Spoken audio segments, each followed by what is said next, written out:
Okay. When did you start your racing career or begin? Let's see. About about 57, somewhere along in there. Okay. So, just I was always interested in racing, and my mom and dad used to go to races all the time and take me with them, and they couldn't figure out why I wanted to be a race driver. How about that? Yeah. But anyhow, I just kept kind of asking people, about who's going to build a car. Of course, I know there's running out here still on the Speedway. And so I finally found out a guy down there that lived down there where I lived at Wilkerson was building a car. Okay. So I went and asked him about it, and he said, well, I got a guy that's going to drive the car, but he says, if he don't show up, you can drive it. I said, well, I'll help you get it ready. So I went down there every night and worked on it, me and him together.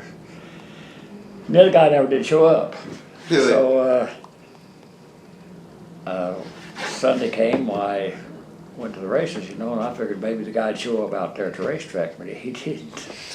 So I didn't know anything about race driving. I didn't know nothing about it. So I went to the Johnny Polar was the hot dog at that time, and so I went to him and I asked him. I said, "Hey, this is my first day out here. I don't know nothing about this." I said, "Would you take me a ride around the corners and see what's going on?" He said, "Yeah, I'll take you." So we went down around there just a flying. So he says, "This is how you do it." I said, "Okay." So driving an old 1940 Hudson. Okay. Coupe, and it didn't have hardly any shocks or anything on the old silly thing. But anyhow, we run. I don't know how I finished the heats or anything like that, but I think I finished 4th or maybe 5th in the feature. Oh.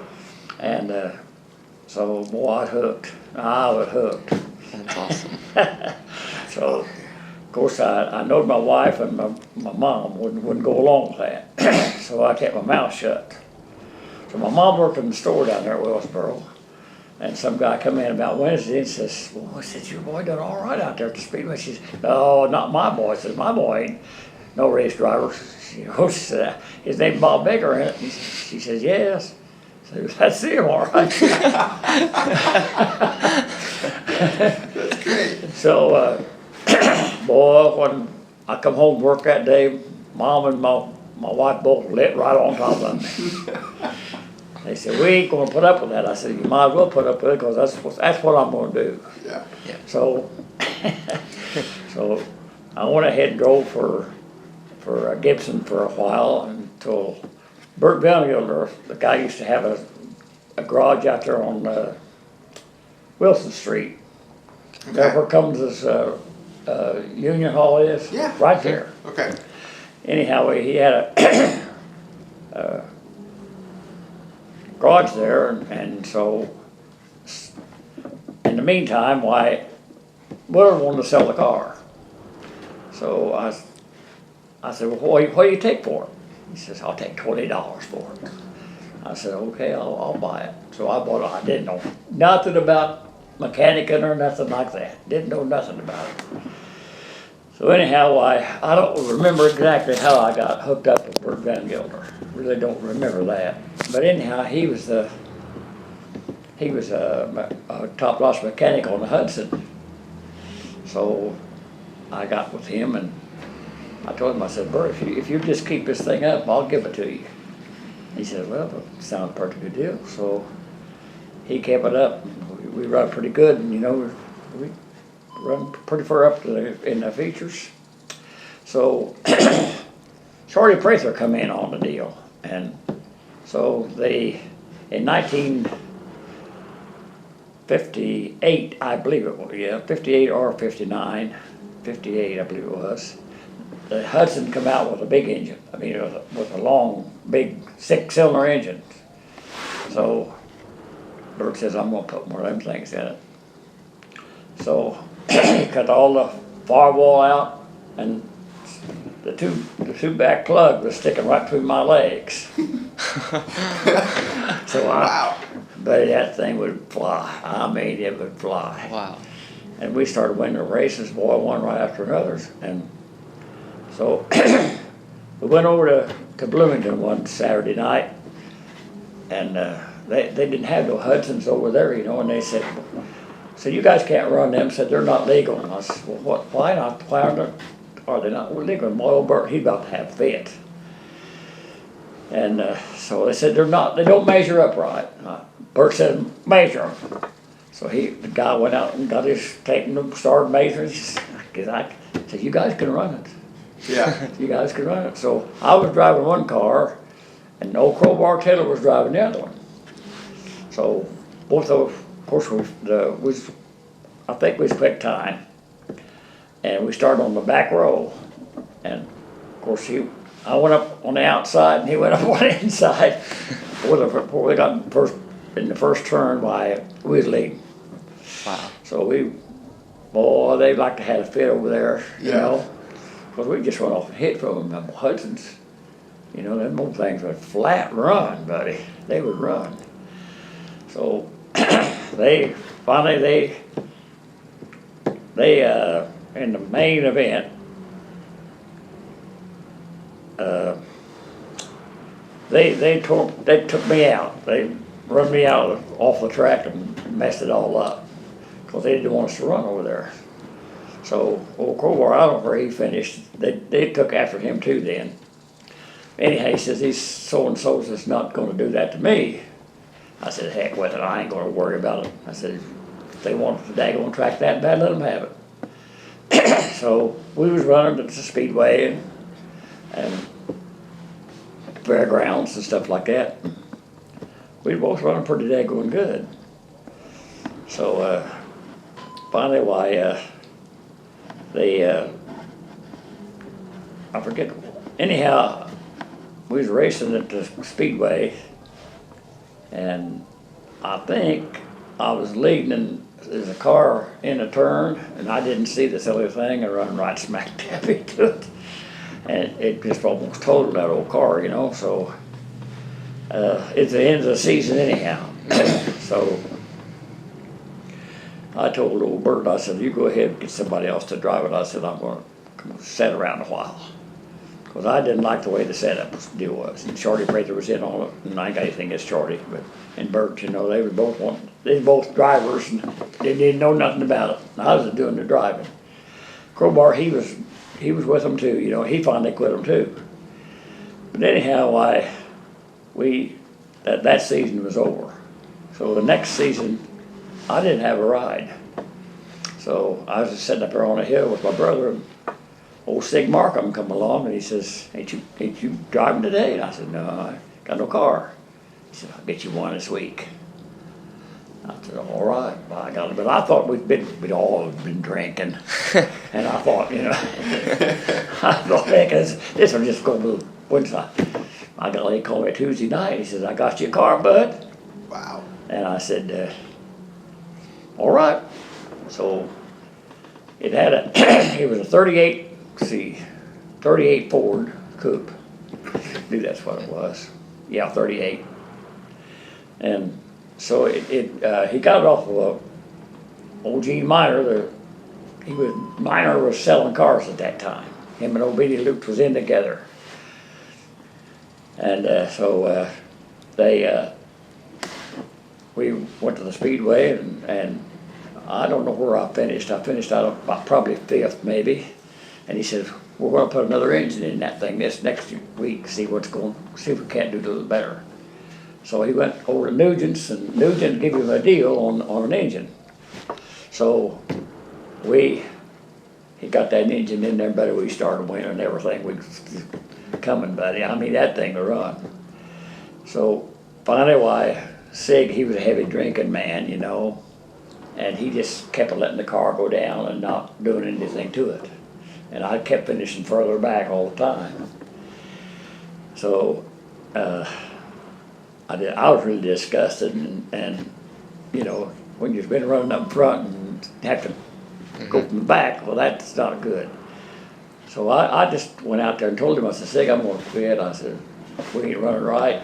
I said, oh, I said, don't quit. I said, I'll put you another engine in it. I said, oh, I said, you can't do that. It's almost the end of the season again, see?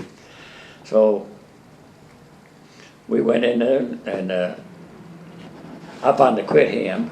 And so the next, Paul Galbraith, you know, Paul Galbraith, that old elevator down at Celia? Yeah.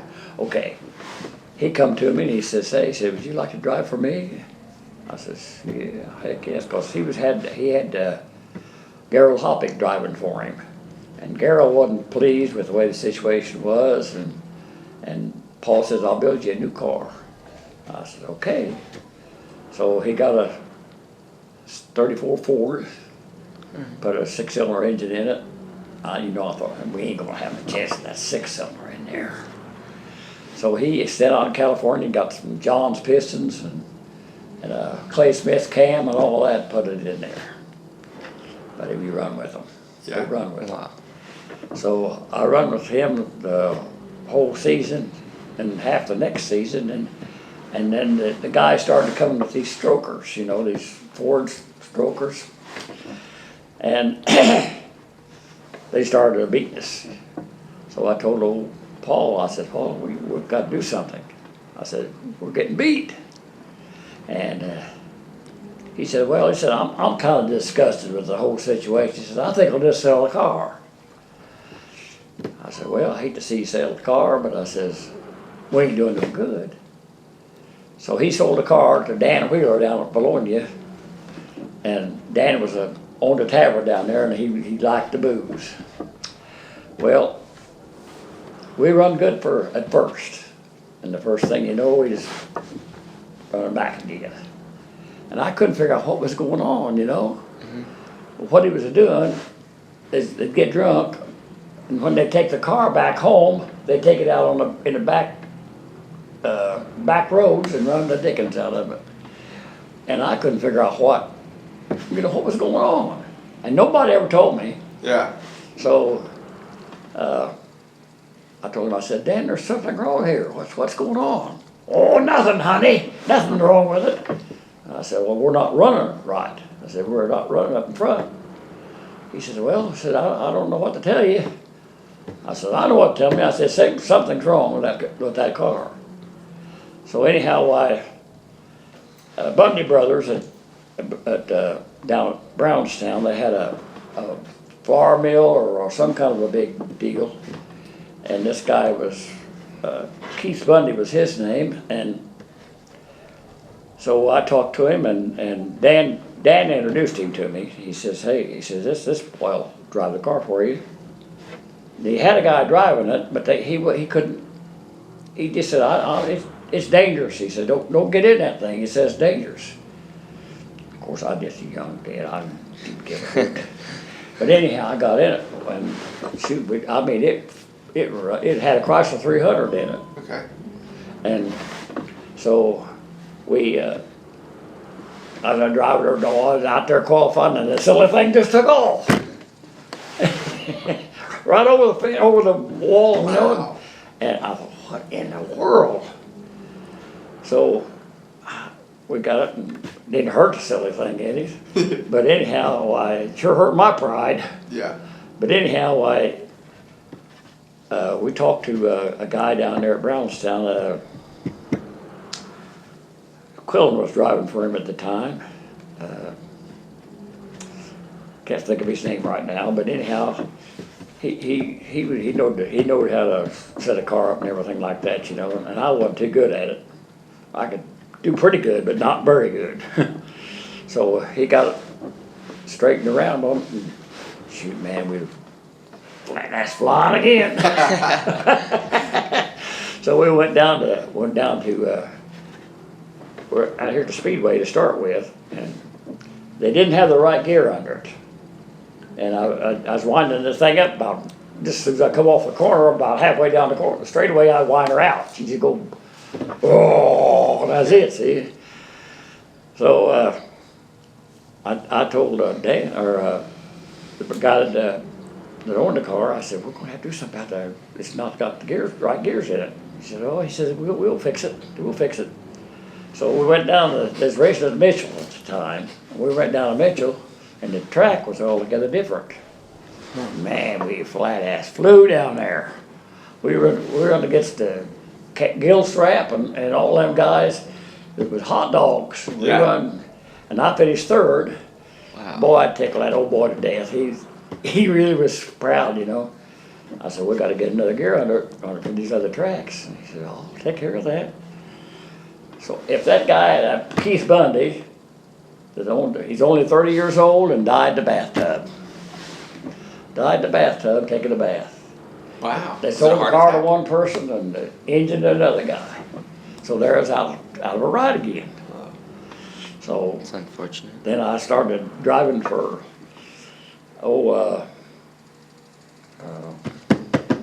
Dutch Burkett from Greencastle. The guy I know, the one-armed guy, used to be a top-notch mechanic, and he was telling the guy that owned the car, he says, hey, I know a guy who'll drive that car for you. And he said, well, I'll give him a chance.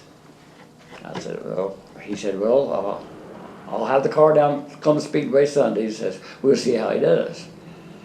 So they brought it down there, and I forget somebody was out there in it driving it. I believe it was Bearcat Chapman. I believe he was driving it, just practicing, running it. I didn't like that, worth a hoot. But anyhow, I couldn't hardly say anything because, I didn't have no ride yet. Yeah. So I thought, well, I'm going to have to show some colors here somewhere or other. So went out there, won the first heat race, the trophy dash, and the feature, first day out. Wow. Because the car was a real good car. I mean, it was a good car. It wasn't just me, it was a car. But we run that thing, and he had another super modified. We run at Paragon and Mitchell and other places we run it. And we done pretty good with it, but the other car was one I liked. Yeah. It really good. It was really handled good, and the steering was in the center. In the center of it, boy, made it really good. Yeah. So I drove that car and finally old Dutch, the guy that, Dutch Burkett, the guy that owned the car. And he said, he was a coxman. And he's in trouble all the time with his wife. So finally, she divorced him. She divorced him, and he had to sell the car and all the other stuff to get out from under, see. So then I started running for some guy at Brownstown, and we didn't have good equipment down there. We just didn't have it. And they had good cars down there, but we just didn't have the equipment to run with it. So in the meantime, I was. Did you know Kenny Woods? Didn't know Kenny. Kenny was a race driver, but he just liked to drive when he wanted to drive, So we took it over to Lawrenceburg, and it was just it wasn't a stock car, but it was it had a cam in it and all that, but it wasn't nothing to compare to them guys they had them things they had to chop down and everything that they did to do, Shoot, I didn't have a chance. I just followed the gang around. So I kind of got disgusted, and so I run, who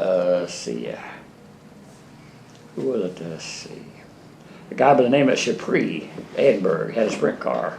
I drove that for 3 times and done really good with it. And somebody else, let's see, who else was it, had a sprint car? Oh, Ted Pfeiffer, he had a sprint car, and he broke his arm.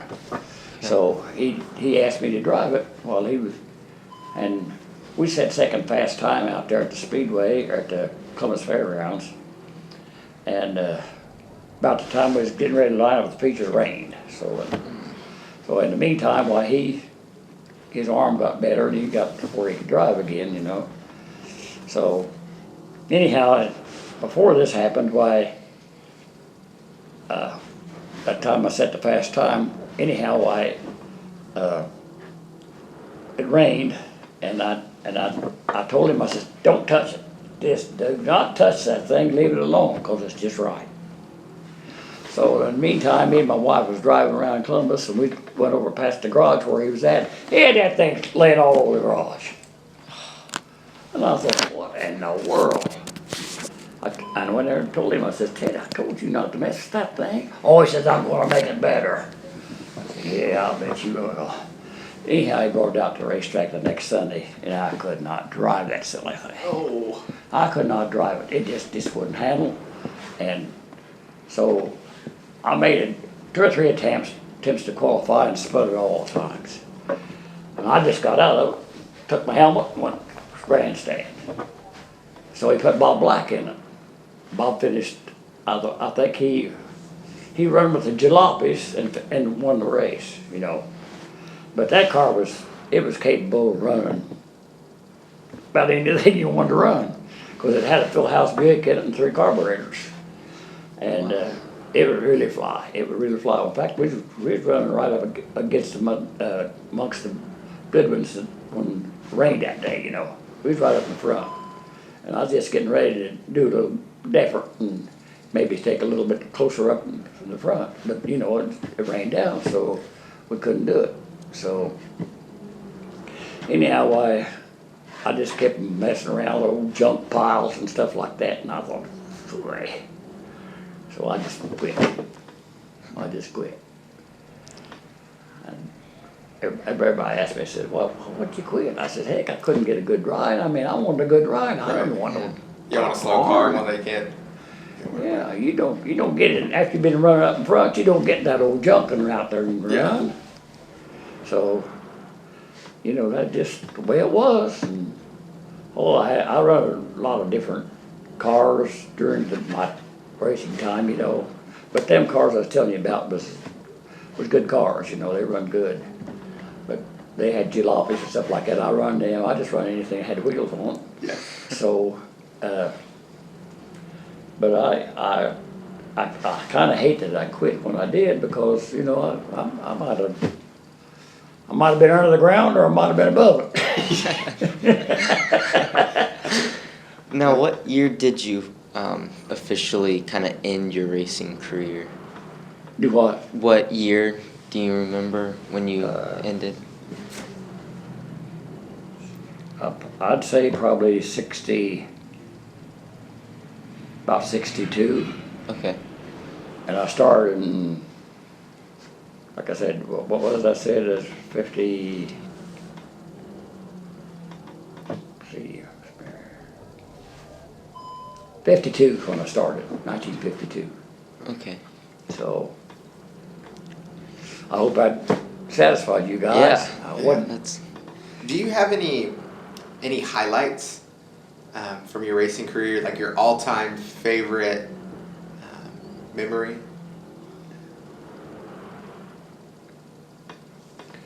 Let's see.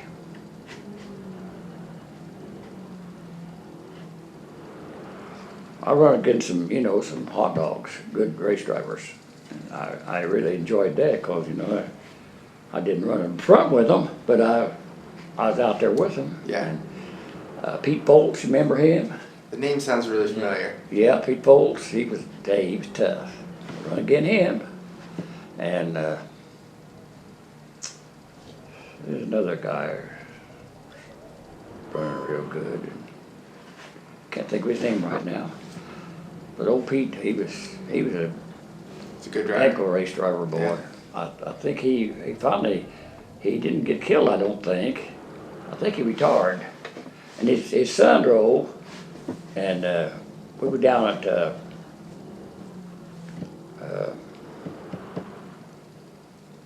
let's see, where the heck was we? Oh, Banners, yeah, the little 500. Yeah. Oh, yeah. And we was up there, and his son was driving up there, Pete Folt's son. So I went down and told him, I said, hey, I was running in your dad. Oh, he said, you didn't? I said, yes, sure did. And he said, "Oh, Dad, he was a good race driver, wasn't he?" I said, "You bet he was." You bet he was. Yeah, them guys, them back in the days when they run by the seat of your pants, you know. Not they didn't have no cages or anything like that on them. Nothing like that. That's I just can't think of anything, pal, that stands out right now. Fair enough. Why do you feel that so many people in Columbus, Bartholomew County, don't know the racing history of this county? Because we've had a lot of really good racers come out of this area and race here. It's the paper. It's the paper? Yeah, Okay. it's the paper. That's, you know, you hardly ever see anything in the paper about racing unless somebody gets killed. Yeah. yeah. Then they go big gangbusters. Yeah. But you know, they never, even back when I drove, they didn't cover it like it should have been. But they do better. They were doing better than they are now. So I don't know what the change was, but I guess higher ups. I don't know. Huh. But you know, it's just it's a shame, like you say. It's a shame that there's not a better coverage in Columbus because, like you say, there's been some heck of race drivers come out of Columbus. Yeah. Yes, there sure has. We talked about old Crowbar, you know. Did you ever know him? Or I did not know him. anyhow, he was a heck of a guy. He got killed up there. They going back when front loaders went over backwards on him and killed him. Oh, wow. Yeah, up there at, I forget where it was at now, one of these big gravel companies. And but buddy, he wasn't afraid of nothing. That guy wasn't afraid of nothing. Yeah. You That's know? awesome. I feel like you kind of have to be that way to race a little bit. It's an intense sport, especially back in the 50s and 60s without a lot of the safety equipment that they have Oh, today. they had nothing. Right, exactly. When I started driving, I went down here at Cummins' bookstore, brought me a plastic helmet.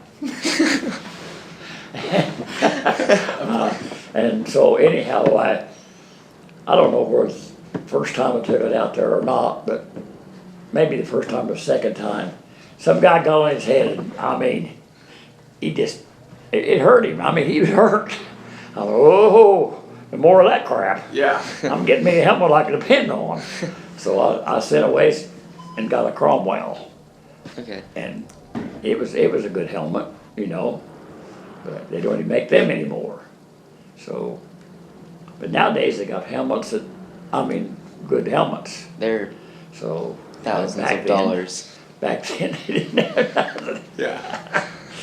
But it was. Someone was telling me one time some of the early helmets were cardboard. They're like thick cardboard helmets. Well, a lot of the guys out there, the old Speedway, when I used to drive out there, they used football helmets. You know, Oh, that's not going to do anything in a car crash, Yeah. except protect you maybe from minor scratches. And at that point, you're not worried about minor scratches. you just, you know, done the best you could. Yeah. That's all you could do. So, you know, we had a good time, and I really enjoyed my days racing. And of course, I got a little static, my mom and my wife, but Yeah. I just told them, you know, I told them straight out, hey, I'm going to drive, and that's it. So they finally, you know, my wife started going to races with me. Yeah. Of course, Mom never would go. Yeah. She never would go. But my wife, she'd go to races with me. My dad, he'd have to have a half a pint before he went with me. Went over to all the good ones. One, I don't know, it was Friday night, it was Saturday night. We was raced over at Osgood, and we stopped at North Vernon and got a half a pint. He said, I gotta have you a drink, Bob. I said, okay, I'll stop and get it. So he stopped there. So he was I was out there running, and the front wheel come off the silly thing, and I went through the fence, and so I sneaked underneath the side of the fence when it wasn't going by, you know, walked up behind him. I says, what are you doing, Dad? Come on, Bobby, he says, come on. He thought I was still out there. Yeah. Yeah, he thought I was still out there. Yeah, I'm worried. Oh, that's funny. That's funny. There was another question I was going to. Did you see anyone ever crash into Clifty Creek? Yeah. Yeah? Seen old Ted go in there. Really? Ted Pfeiffer? Yeah. Yeah. Ted went completely under. I mean, Wow. that car was completely under. And of course, I run over there, and of course everybody else did too. And I started down over the cliff to see if I could get to him. Come up out of yeah, he That's was. crazy. I mean, that silly thing was completely under the water. Wow. And they had to get one of the big wreckers to come out there to pull that thing out. That's crazy. But, he just, I forget what caused that. I believe that he either went over the top of somebody or something. But anyhow, he was right beside of me when he left the track. And so I thought, oh man, this ain't good. So, because I knew he went in the water. So I jumped out and went, I wasn't about to go down in there. Because I figured he'd tore away, Yeah. But here he comes. Didn't hurt him a bit. That's crazy. Didn't hurt him a bit. Yeah, lucky. Yeah. Very lucky. Yeah. And one time we was out there at the Speedway, and my wife was just ready to have a baby, and I went out to see her that night. And Johnny Poor, he hit one of them big round posts. Okay. It was a telephone pole, I think is what it was. Oh man, he hit that thing full bore. Wow. And of course he was unconscious, whatever. So they took him out to the hospital. And I thought, well, since I'm out here, I'll just go down and see how the old boy doing. He was sitting up in bed smoking a cigarette, just In the hospital? yeah, yeah, That's crazy. yeah. Wow. And I said, how you doing, Johnny? He said, I'm doing fine. I said, boy, you worried me, buddy. Yeah. Because he's the one that started me to driving. I mean, kind of told me the ropes. Yeah. So I was worried about him, I didn't think I'd find him in that kind of shape. But Yeah. it wasn't that rope. He was just hanging out. That's funny. Yeah, Wow. yeah, he was a good old boy, Johnny was. Another thing that I heard a little about is today if you watch a NASCAR race and the yellow flag comes out, everybody gets in line and stays in line. I heard that racing at the 25th Street track and the hole, when the yellow flag went out, that didn't mean slow down. That just meant watch out, there's someone. Is that true? You're very right. Wow. Very right. It just slowed you up. Yeah. Tried to slow you up. Tried to slow you up, but no one. If you had it, nobody paid no attention, because if you had a position, you wanted to hold it. Yeah. Right. Because this guy behind you, he's gonna take it if you didn't. Yeah. Yeah. So you had to keep going, So, Wow.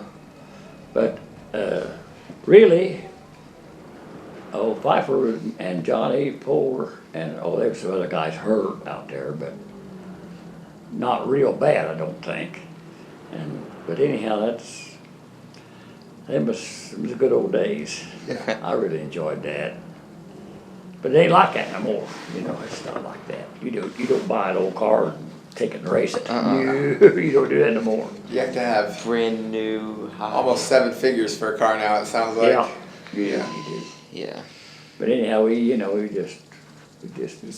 That's so cool that you could just get a car, swap out an engine, try different stuff, and that's Yeah, there were some guys out there that pretty well knew what they was doing. yeah. Yeah. I mean, I forget what Don Knopf, you remember him, or do you know him? Did you know him? Well, anyhow, I don't know what, suppose you did, because he's been dead a long time. But he was a top-notch mechanic. Really. Yeah. Don Knotts and, or Don Knotts, Don Knopf and Art Fleetwood. Remember him, or do you never? He was a mechanic genius, boy. He could set an engine up. really make it run. That's cool. I have trouble even sometimes just figuring out where my transmission fluid is in my car. I have a hybrid. So the cars today are just so much different. You can't work on them Oh, heck like no. you could on an older car. Yeah. It's kind of a shame. Yeah. But, you know, it just, them guys out there, they work all during the week, you know, and then they spent, most of them spent all their money trying to get the car ready to run. Yeah. I was lucky enough that I never have to do that. You know, I pretty well had a pretty good ride most of the time. Yeah. Wow. So I was lucky that way. So You were skilled as well. From what I heard, you were quite skilled as well. well, Yeah. I done pretty good. Yeah, I done pretty good. That's cool. Yeah, but you know, you can always learn. And I really like to run the sprint cars because, you know, back then they just had an big old Chevy engine in it and a set of rails. Yeah. And but they run, they go, they're silly things to go. Yeah, I run for Chapree. He had a real nice sprint car, and he was running to Brownstown, and he wasn't doing no good with that car, you know. And I thought, that car looks to me like it runs better. So anyhow, he come to me and asked me. He says, "Would you drive that car for me tonight?" And I said, "Yeah, I'll drive it for you." I won the feature with the silly thing. Wow. Yeah, I won the feature with it. And I know that, I could tell by the way it looked and handled and everything that it would run. Yeah. So, but he just wasn't sticking his foot deep enough in it. You know, that's what the whole thing was.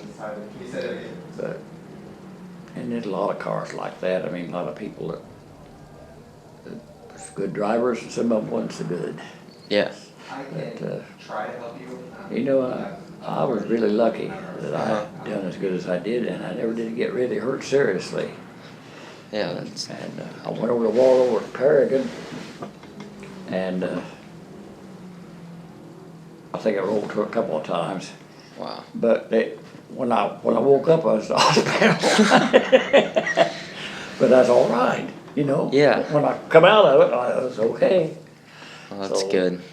But I couldn't figure out how I got to the hospital. That'd be pretty wild waking up from being out on the track and then now you're in Yeah. the hospital. Lights everywhere.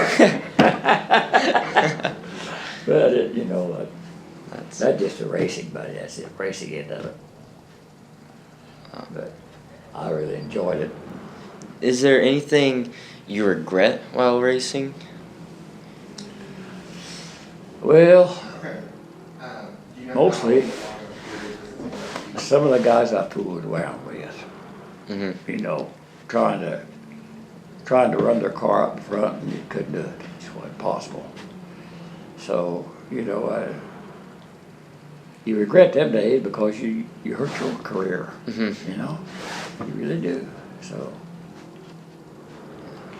but anyhow, you know, it was a fun game. It was fun. I mean, back when I rode, you know. Mm-hmm. Nowadays, if you ain't like your brother says, you ain't got big figures, you're out of business. Yeah, You as can't a do little it. kid, You I can't do would. it. You can't even run these jalopies. This boy down here, I don't even know what his name is, down here at Wellsboro. He's got a real nice car, and he's running jalopies in that thing. So then, I think they run, what, 4 classes down there? Yeah. 4 classes down there at Brownstown anymore? They run one class when I was running down there.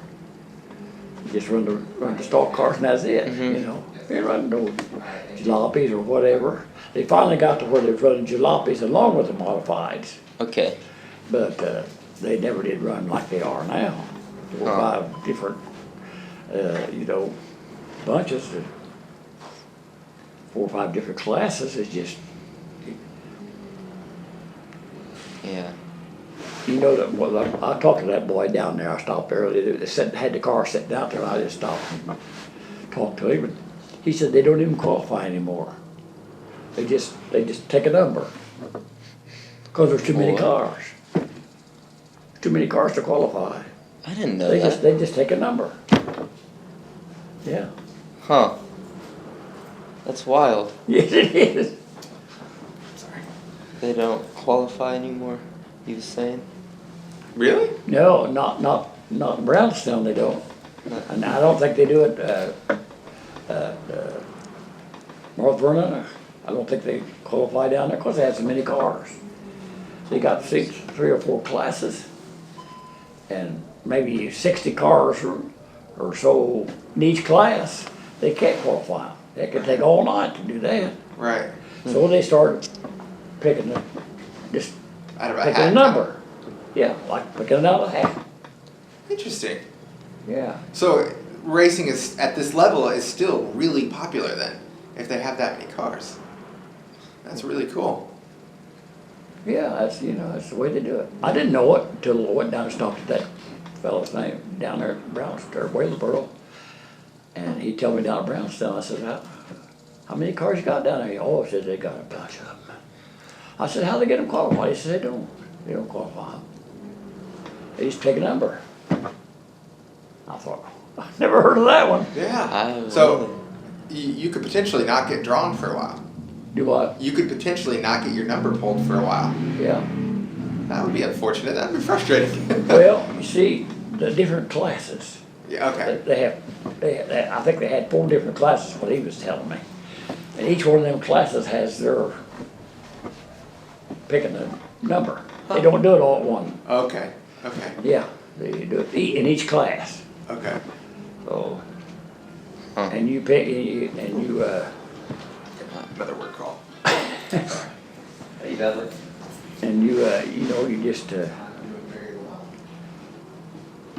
just hope for the best. Yeah. Back when I was driving, buddy, you had to get your foot in that silly thing and make the show. Yeah. And nowadays, it's not that way. In fact, you're guaranteed a place wherever you're at, That's If I you got a like piece the of competition. junk or a good car. Yeah. And it'll be put, the good car will all be way the heck in the back, but that makes it interesting. Yeah, Makes yeah. good racing. That's the way we used to do it all the time. The fast cars went into the back. Huh. And, yeah, That's that's the way, my whole career, that's the way we done it. Hmm. So, it's just, it was just a pretty good deal. Yeah. Wow. Yeah. I appreciate this interview with you guys. Yeah. Appreciate Thank it. you. I love learning this. I'm very interested in it, and especially we still own the property where the hole is, but we ride four-wheelers down there, and I always try to imagine what it'd be like. And I'm into racing, and in my room, my whole wall is all racing stuff. Where's that at? In my room. Oh. Yeah, it's the whole wall. It's just all racing stuff. That's and great. That's great. I have probably 50 signatures of all kinds of drivers. Great. From IndyCar drivers to like AJ Foyt. Quite a few people. So. Well, that's great, bud. Glad to hear that. Glad to hear that. Yeah. I hope you and your brother can do some good about this daggone paper. Yeah. I don't know that you can, but you need to. Somebody needs to. Yeah, Because we'll look into that.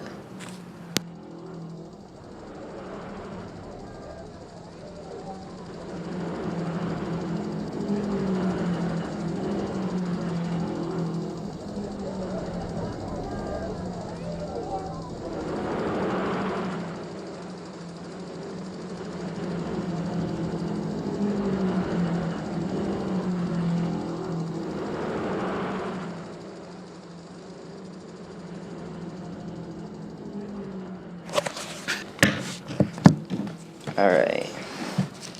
So, when did you start your racing career? As far as my racing career, I started when I was 12 years old. Oh, wow. I had a buckskin mare, and I traded her for a go-kart. All right. And I still had it hid out there in the barn for a couple of 3 weeks. And Mom and Dad was going to be gone on a Saturday morning. They wasn't going to be home till 2 or 2:30. So what I done was, I get my go-kart out, and I fire it all up, and I hot lap around the house. Well, about 1 or 1:30, I go back in, lay down on the couch. I'm sitting there watching the cartoons. And Dad come in at 2:30. It's the only time my dad ever whooped me. And when I say whoop me, I mean he hit me like this. For lying to him.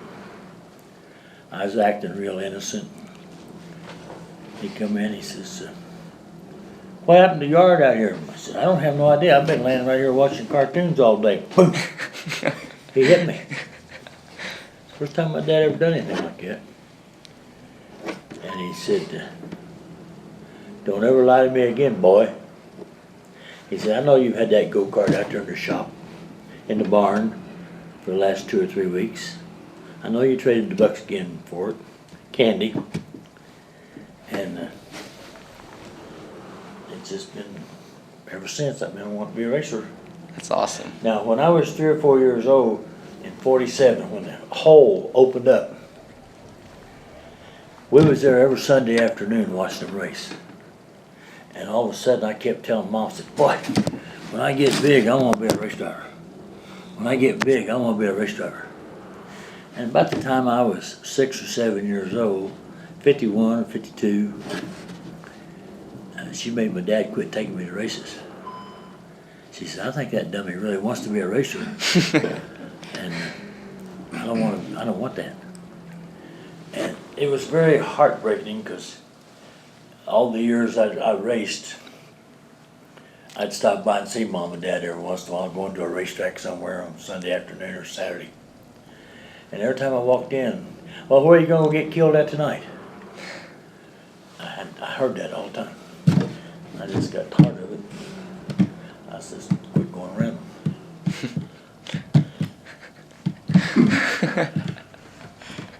That's bad. Alright. So, that's how you started getting racing and everything. Where was the first track that you started racing at? Down at Freemanville. Okay. And then, well, that was the first one. Was that go-karts? Go-karts. Okay. That's what you're talking about. Yeah. And then I raced out here at by Grandview Lake, at where the grocery store was there. You turn right, go down through the S curves, back that lane right there. There was a go-kart track back there. Oh, I didn't know that. Well, honey, you probably wasn't you or your daddy either wasn't even thought of it at the time. You know how many years ago that's been? A long time ago. 55 years ago. That's older than my dad. That's Yep. older than me. Huh. That's awesome. That's cool. So, where did you get parts? Because you traded the buckskin for the go-kart. Had a motorcycle motor on it. Did you fix it yourself and work on it? Yep. Alright. What about when you were racing later on? Did you ever trade for anything or work with any other drivers to get parts for various things? I never did own a car. Okay. That go-kart was the last thing I owned. Okay. The first time I won a feature was at the Hole Okay. in 1957. And the man I'm driving for, I can't remember his name, he was from here in Columbus. The second or third old-timers that we had down here at the 4-H Fairgrounds, Uh-huh. he was sitting there watching these old films, Okay. which that was something I was going to say to you. If you want to see some old films of the old Hole, I'll have some for you to show you. They're old 8mm films. Oh, wow. Alright. And Greg Littleton's got them. Okay. Yeah, I've only seen maybe one on a CD at the last Old Timers meeting. Okay. Way low walls that Crockett used to drive for when Crockett and Pat O'Connor first started out the Hole. Yeah, yeah. That was films he had. Alright. And Larry took the old 8mm and made them into an 8-track. And then I don't remember who took them and made them into a CD or something like that. they've been converted over quite a few times, but they're still pretty good old pictures. That'd be neat. Yeah. Yeah. Did you, when you guys like won races, did you win money or prizes or what was it? The first feature I won out there at the Clifty Hill, I got a little trophy that's just about as big as that thing right there. And I needed a ride home. I lived down in Wellsboro, and I needed a ride home that night. And I talked Janet and Junior Davis into taking me home. And she won that trophy, and I give it to her. Really? Yeah. And I bet, and I don't know whatever happened to it, but I think they're both dead now, but for years it was on her TV. That was the proudest trophy she ever won. That's crazy. Of course, then see, as my life progressed, they was always at the sprint car races when I started driving sprint cars, Uh-huh.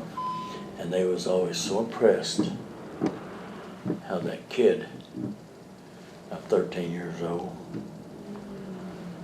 developed into a pretty decent race driver. Yeah. That's cool. That's neat. So did you have any main rivals when you started racing and like in the sprint cars and stuff? Same ones I had when I quit. Okay. Yeah. Dick Gaines and Bob Kitzer. Sheldon. Then there was Calvin, Alan Barr. I can sit here and name you 100 race drivers that I've raced against all across the United States. And the National Speed Sport News that used to come out, Mm-hmm. I think it's only been gone approximately 10 years now, maybe 15. But I used to keep track of every racetrack in the United States. They always put what they done over the weekend, who won the race and stuff. And if I'm gonna go to that racetrack next weekend or a couple weeks from now, I'm gonna be watching Speed Sport to see who the hot dog is. And then when I was just telling Bob over here about it. When I got to that racetrack, I'd look at that name, I knew that name of that hot dog. And it won the race last week or week before. Well, I'd go over there and look him up, get acquainted with him, find out what number was on the car he's driving. When he went out for the when he went out the hot lap, I was right there with him. And I'd line up behind him when he dropped the green flag in hot laps, just to see if I could pass him. That's a great idea. I could Yeah. tell right off the bat if we was gonna be fast or not. Yeah. Wow. That is a great strategy. Yeah. Do you have any other strategies that you used? Just trying to go fast. Try and go fast. That's a great one. Of course, another thing I used to always try to tell kids today, you don't want to follow that guy in that hole, in that corner, because you can't pass him in his tracks. You got to find someplace else to pass him. Okay. And the competition is so keen today. These guys keep saying, well, you'd have a hard time racing with these guys today. No, I wouldn't, because I'd still figure out a way of passing them without using their grooves. Yeah. Yeah. Makes complete sense. Yeah. See, here's the thing that the younger generations don't know how to do. There was probably 5 of us guys that raced back in my era. We would change our ways of driving to compensate for something so we could pass that guy in front of us. But it was always a rough way of making a living. Yeah. Yeah. No doubt. Because see, I've won races at Bloomington. I paid $300 to win. Wow. Huh. I haven't been to the Bloomington track. Huh? I haven't been to the Bloomington track. Never have? Uh-uh. It's the same one that's been over there for years. Yeah. I'll have to go over there sometime and check it Yeah. out. Me and Dad went to one of the dirt races. I forget where it was, and that was a blast just watching them. That's cool. What was your best memory? Do you have a favorite memory race?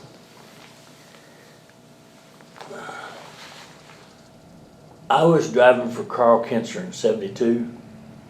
You ever heard that name? Sounds familiar. Well, he's the one that gives Steve Kinser rides back in '77, and they won 20 they won 13 or 14 World of Outlaw championships together. Wow. And that's traveling all over the United States. One year they won 23 or 24 features in the World of Outlaws. And that was tough competition. And Carl was tough. But in 1972, we was at Bloomington on Friday night testing this 9/16 motor. We was going to run up at Anderson the next night for the little 500. Uh-huh. That's 500 laps around the bull ring. And I wasn't trying to pass nobody or beat nobody. I'm just out there getting some laps on the motor. To make sure there wasn't no oil leaks or anything like that. Well, the motor, it dropped a valve. It killed that motor, just died. Gutted it. Crankshaft come out the bottom. It was bad. And I always pulled the car with my El Camino. Carl said, "Give me your El Camino keys." He said, "You go home and get you a good night's sleep because we're going to need your butt tomorrow night at the racetrack." And he said, "You come down about 9:30 in the morning. I'll have your motor in. We'll be getting ready to go to Anderson." And I got down there about 9:15. He was setting the valve, or setting the timing. He already had it running, setting the timing on it, locking it in. And it sounded good. We get up to Anderson, we hot lap at 6. The race don't start till 8. And I'm up there hot lapping at 6. And I was flying. See, I had third fast time up there the 2 weeks before. That meant I was going to start outside the front row. Bob Kinser was on the pole, Dick Gaines and me. Now there was 3 kamikaze pilots on the front row. Anyway, they dropped the green flag, and I led it for 468 laps. Wow. Now I did not know this until right before the red flag, or the green flag came out. I'm sitting in the car, and Carl sticks his head inside the cockpit, and he said, "Butch, you drive the living snot out of this car tonight. Get all that lap money you can get, because this thing's going to blow up anytime. It's got 38,000 miles on it." I got it down to Superior Auto Parts, junkyard down in Bedford, at 3 o'clock on Saturday morning. And he paid $200 for it. He brought it back to the garage, took the pan off of it, took the heads off of it, put one of our cams in it, put a new timing chain and gears and all that stuff in it, put our oiling system on it, put another set of heads on it, and bolted it all together, and he had it running at 9:30. Wow. 9:15 when I got down there. He never did tell me all that until 5 minutes till 8. Before I shoved off for the feature. And like I say, I led it for 468 laps. They even had a pit stop at 240 laps. But I didn't lose no lead then. That's awesome. Well, I run out of fuel on the 468th lap, and they said I lost 25 laps. I had a 22 lap lead. And they told me I lost 25 laps because my pit stop was on. I didn't even have time to take a drink or wipe my goggles off. I pulled in, Carl dumped 15, 20 gallon fuel in me. The push truck hit me in the butt and I'm gone. I couldn't have lost over 6 laps if I lost that many. And me and Carl, that was the biggest heartbreak I ever had in my life. Wow. Because that was a prestigious thing to be a little 500 champ. And the guy that won, they gave him first place to him. I spun him out once because he passed me on the yellow. I spun him out. But he had a hand clutch in it. He saved it, kept it running, drove off after he got stopped. Huh. But he didn't pass me ever again on the yellow either. You learned. He never did pass me on the green either, but he got paid for the win. I didn't. Wow. That's frustrating. That's a Big shame. time. Yeah. That was probably the most painful thing I've ever had happen to me in my life was not getting to win that race. Wow. Yeah, that'd be tough. So, what are like major changes that you've seen from when you were racing to now? Money for one. And them little punk kids your size and your age, their grandpa or daddy's done got them 2 or 3 race cars up there in them semis. And they probably got $1.5 million worth of stuff sitting in that semi. And you know, it's hard to swallow. Yeah. That race car, when me and McQueen built a new race car in '75, before we went to Florida in February of '75, when we got it all done, he had $10,035 in it. Wow. Now these kids today, you want to add another 0 or 2 behind that. Yeah. We're I'd on always top of wanted to that. race, but now Yeah. these days it's so expensive. Yeah. A week ago, last Friday night, I went to Bloomington, the World of Outlaw race. It's the last race of the season. Cost me $40 just to get in over there. That Wow, was that's just a pit pass. Cost me $35 if I went up there and sat in the grandstand. I'm telling you, the racing profession, and I've said this a lot in the last 10, 12 years, the racing profession has priced themselves out of business. Yeah, Yeah. it's very true. I have several of the original tickets to the hole out there at Clifty. $1. $1, including tax, to get in there. That's crazy. Versus now. Well, now, when I started out there, son, 47, it only cost mom and dad $1 for all 3 of us. Really? It's only 50 cents a head when I started. Wow. So it had gone up fairly quickly then. Now, in 47, when they started that season out there, Jerry Castor's got the picture now. But there's a picture, that whole hillside out there, full of old black cars. 32 Fords, 37 Oh. Fords. I have seen that picture. Pete Willoughby give it to me, Delbert Willoughby give it to me, Yeah. and I give it to Jerry. But that, if we had all them old cars that was out there on that hill, Millionaires there was today. 2,000 people out there that day. And if we had all them old cars, and we'd have had that, took them and put them in a storage someplace, back in 47, we'd be multi-millionaires today. Yeah. I think there were 2 kids sitting in the trunk of a car or on the edge of a. It didn't cost them nothing to get in. Yeah. Yeah. That's crazy. And I got a picture, I think I tried to show it to you when we were someplace. It's a picture of the 18 car, Bobby Baker's car. Yes. And right where this car's sitting, right back here over the right rear tire, there's a kid standing up in that flag stand with got my 8th Street. Fanner Fisty gun on. That's me. That's awesome. Awesome. That's so cool. And I probably wasn't over 6, 8 years old if I was that old. Yeah. That's But I had cool. my shorts on, no shirt, my Fanner, my pistol on my side. Everywhere I went, I took my gun with me. Yeah. I can remember that growing up. And I still got that pistol down there in my garage. That's something you cherish. Oh yeah. That's cool. That's real cool. That's Now, how old are you? I'm 24. 24.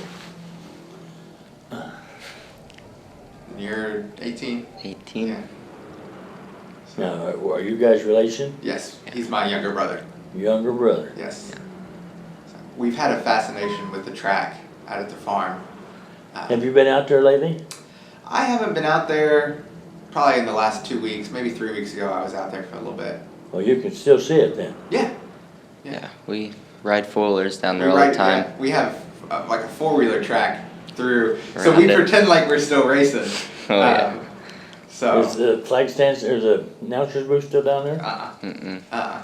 They Like, Did they take that out?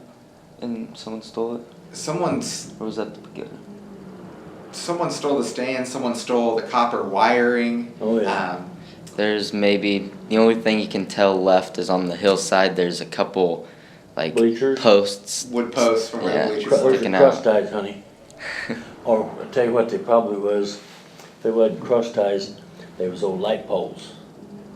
Yeah, that's what they Yeah. were, yeah. Yeah. Or they might have just been tree stumps where they cut the trees off so high from the ground and put a board across them. Yeah. I know how they put that hole together, honey, you wasn't even thought of yet. Nope. My dad wasn't even thought of. I think Force Construction, that was one of their first jobs. Whoever the owner was at the time, I forget his name. When he came back from the military, he had learned how to drive a dozer in the military, came back, started a construction company, and one of his first jobs was to help build the track down there.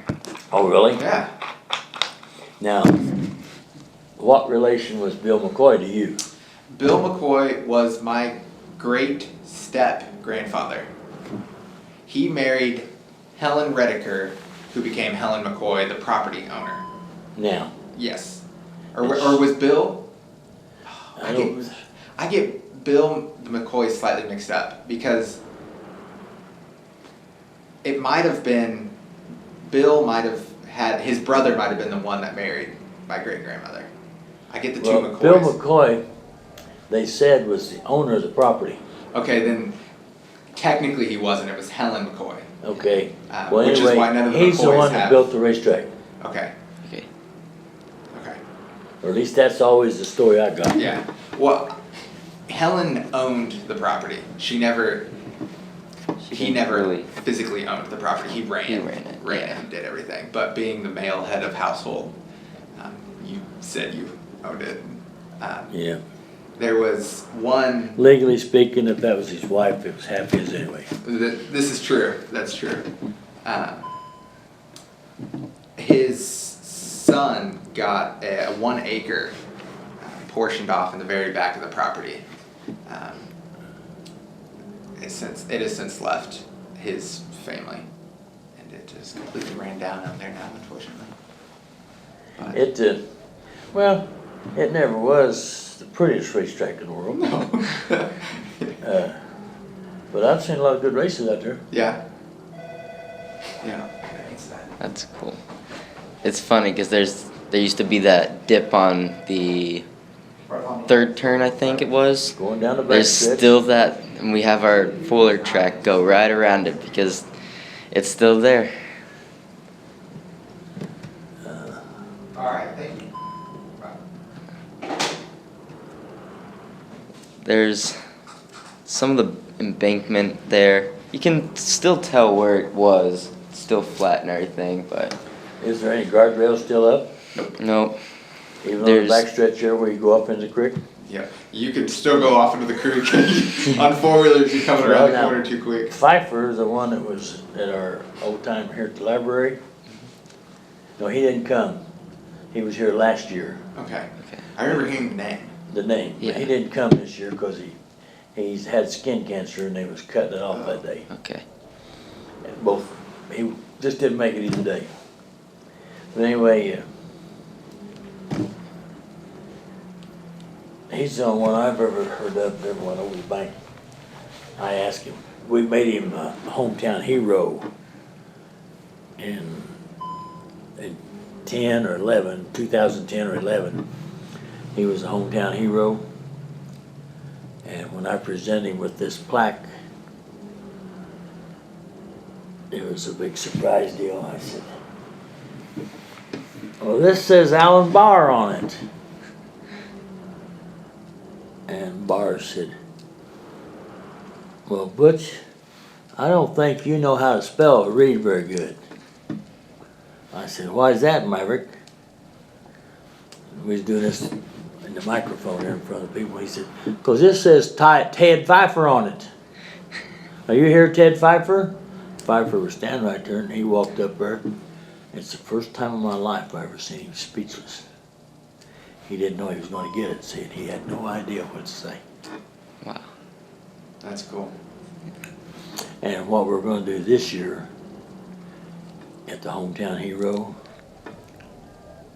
and you ought to try to remember that so you can come down to Fairgrounds to see it. I don't know that this guy ever raced out the hole, but he won a lot of races on the half mile up in Columbus on the 25th Street Fairgrounds. Okay. Huh. We just saw pictures that we found stuff of the. We went through our collection upstairs in the library. Oh, what, here? Yes, there are so few photographs and really information on any of the tracks. We couldn't find couldn't anything find of. hardly any. We have 5 pictures in our collection of races here at the 25th Street track. We don't have any information on the hole at all. The last sprint car race that was run up there was won in the same car that I won the next to the last race in. Really?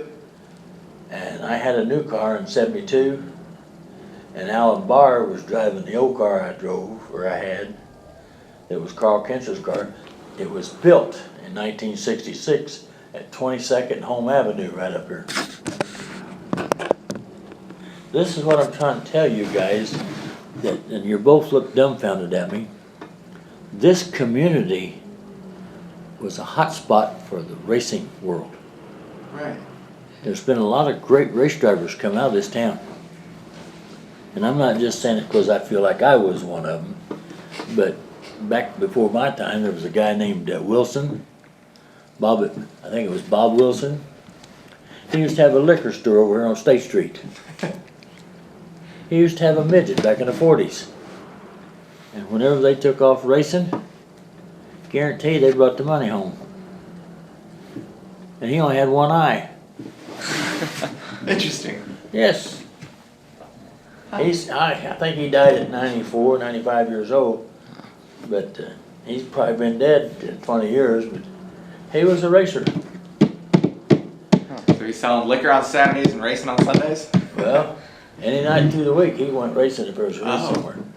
See, back before the war, or right before the war and during the war, them midget drivers used to run 4 or 5 nights a week. Wow. Without a roll cage, or even probably without a roll bar. And And see, here's another thing. you didn't make much money, so you're spending a lot of money doing this.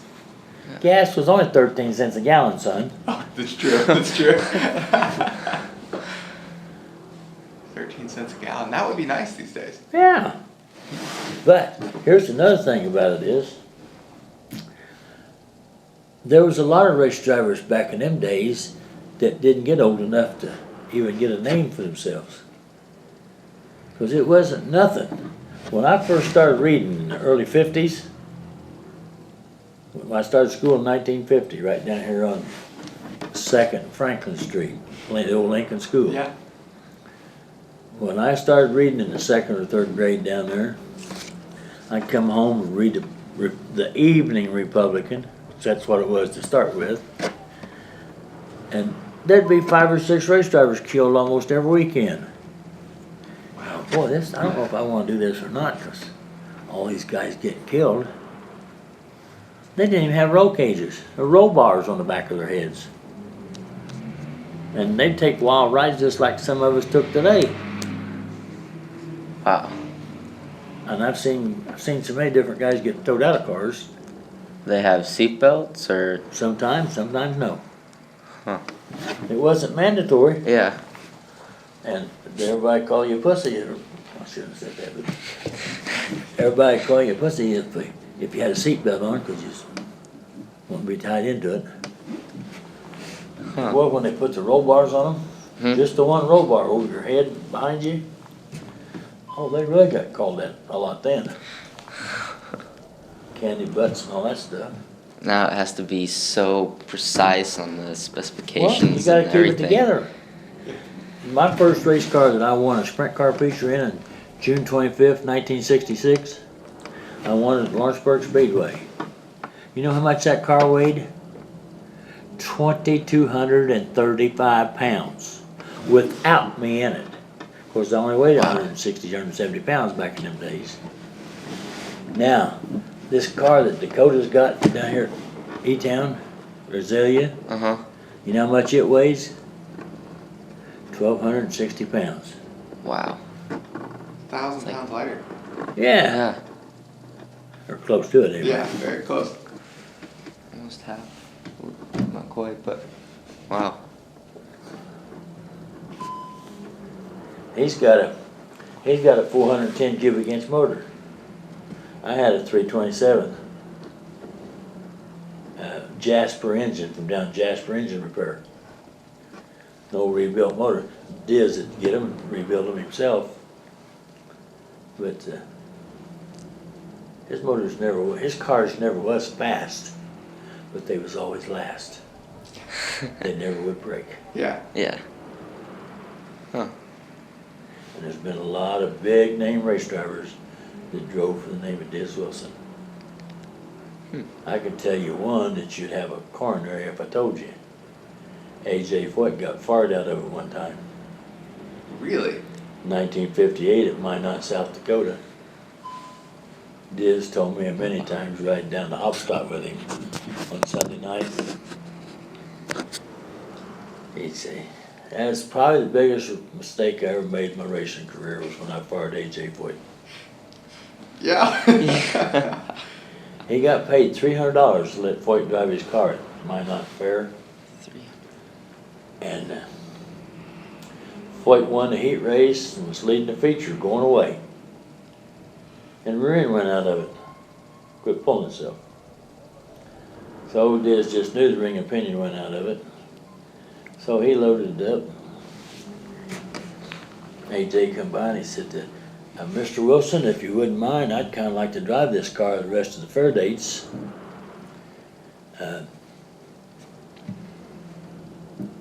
If you wouldn't mind, I really like it. And he said, you need to go back to Texas and learn how to drive race cars, boy. Dumbest thing the old man ever done. Pretty big mistake. Yeah. Back in the early 60s, mid 60s, up on the half mile, Columbus, Diz Wilson had two cars over here that night. Dick Gaines was driving 71, 72, 72. Carl Williams from out of Kansas City, Kansas, was driving the 71 car. And they ran first and second. And Carl wouldn't even try to pass Dick. They was running away with the show. Nobody was close to him. And Diz fired Carl Williams when he come in after the race was over. You know why? Because he wouldn't race with Dick. He said, I don't want some dummy driving my car just going to sit there and ride around for second. He said, I come up here to watch the race, same as them people in the grandstand did. And when you won't even try to pass him, he said, you're not a race driver. And he fired him right there. That's the Carl Williams that run the Speedway 2 or 3 times, and then he got killed on a motorcycle out of Kansas City. Huh. It's a good point, though. But who's right and who's wrong? There's no right or You wrong. don't know. But But who's right and who's wrong? Carl didn't crash the race car. yeah, Didn't exert it a whole lot any more than he had to. got second place. Got paid for second. But you're racing to get first. So He felt like Diz had first. yeah, What's the sense of him taking a chance of That's tearing his true. car up and not even get second place money? right. I mean, I can see both sides of the fence. Absolutely. Yeah. And I got fired out of the old man's car a lot of times. I knocked him on his hind end over at Granite City, Illinois in 1974. About this time of year. Because I had a $1,000 deal from Bruce Kogel Ford in Thomasville, Alabama. Just like to spend money. Made a lot of money. I was going out there, and me and my ex-wife and Danny Smith was going to Manzanita to race that weekend, or the next weekend. So we stopped in Granite City on Saturday night and was going to run a race over there. Well, I had third fast time. Well, when they dropped the green flag in the heat race, for some unknown reason, it wouldn't accelerate. And I was on the floor. And they all passed me. I finished fourth in trophy days. Well, when I come in after that trophy days, Diz had the brass hammer down there, started knocking that wheel off of it, the right front wheel off of it. I said, what are you doing? They said, I'm unloading this son of a bitch up. Anybody don't want to race on any right here in Granite City, I ain't gonna let them take my car all the way to Manzanita. Go out there and follow the leader. And I took that brass hammer and he had in his right hand, grabbed it with my left hand, and then I cold cocked him and knocked him out.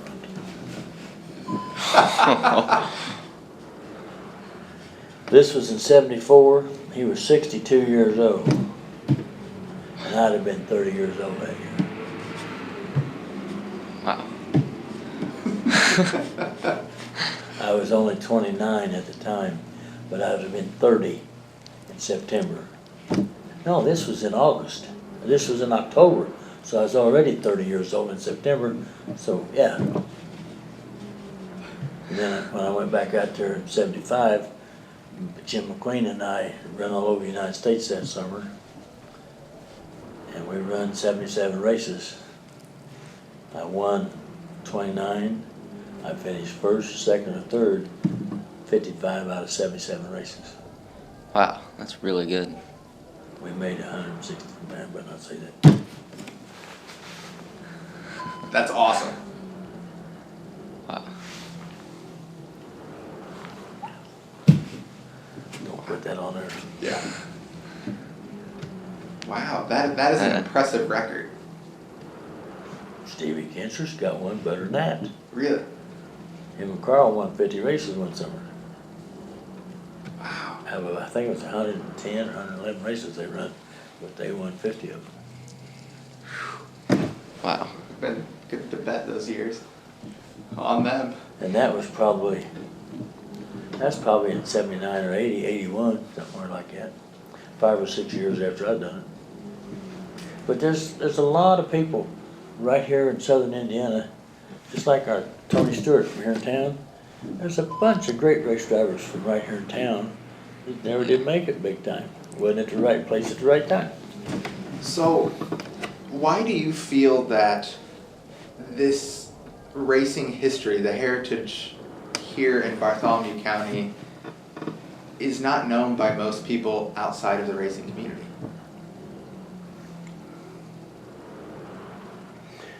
The one man that controlled this town very, very strongly while he was living owned Cummins Engine Company. He did not like racing. He thought that was low-class people. And in my life, all the hundreds of thousands of race people that I have met, I'd say maybe 1% of them are bad people. Really? All the rest of them are great, great, great people. Yeah. That's cool. That's cool. And I mean that from the bottom of my heart. Yeah. Yeah. You don't really hear much about it, so. I really do think it's a shame that. How much money do you think could have been in Bartholomew County if, say back in the '60s, we'd have built a nice big half-mile racetrack like Eldora Speedway? Brought a lot more people in. So, I don't understand, because Cummins like to test their engines on tracks. That'd be a great place. Show off some of their new engines, cars, race. Yeah. but now see that 28 car, the Cummins diesel that we had over here on the library front porch driveway there where you walk in there. Yeah. We had that car last March down to our old timer show at Columbus at the Fairgrounds. I'd never seen that car with the skin off of it. It was always dressed. But that car, back in 1951, when it was being built, because it sat on the pole in May of '52 at the Indianapolis Motor Speedway. Yeah. That car has got things in it that a lot of people don't even know what they are. There's 4 little T handles that like choke pulls. There's 4 of them on the dash right there. You probably don't even know what I'm there was for. You don't either. Mm-mm. Freddie Aggravation could adjust his shock absorbers. Back in 1952. And we Adjust wanted, them Wow. mid-fly. he could adjust his shock absorbers any way he wanted to. That'd help him get through the corner. Wow, that's really cool. Yeah, I didn't know that. See, that's what I'm trying to say. This world, this community that we live in right here, even back in the old days, those people were so much sharper than any place in the United States. We have such an awesome automotive heritage here in Bartholomew County. Yeah. Amen. The Reeves Company, that vehicle that you see in there is a model of a Go Buggy, the 4th car ever built in the world here in Columbus.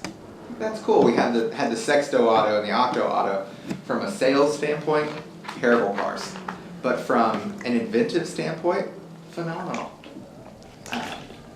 And there's a lot of people that don't know it.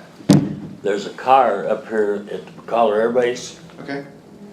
It run the Speedway in 1930. It's a Studebaker. Belongs to Joe Cunningham. He won. He had the most approved car. This is the first time we ever done this last March. And down here, he won the most votes of all them cars we had down there. He won more votes with that Studebaker. And we kept trying. He's probably had it down there in the last 16 years. He's probably had it down there 8 or 9 times. But he got to where he wouldn't bring it, and we'd go beg him and beg him. Joe, you don't understand how much people talk about this car. Yeah. How proud they are of seeing it, and how impressed they are just by seeing it. And he was crying when we give him that trophy for winning that award down there this year. Yeah. He said, "You guys just tricked me on this. You didn't do it." I said, "Joe, what have I told you over the years? These people love your race car." Yeah. It's so neat. I don't understand why today all of them are so similar. They may have different engines by different companies, but it's so That's where you're wrong. similar. Back in them days, it was run what you run, more or less. Huh. Today, all the Speedway cars, every motor is exactly the same. NASCAR down there in North Carolina, where they're from, or where they're located at, they cannot touch their motors. They just take it out of the crate and set it down in the motor, and that's what they have to run. Huh. Really?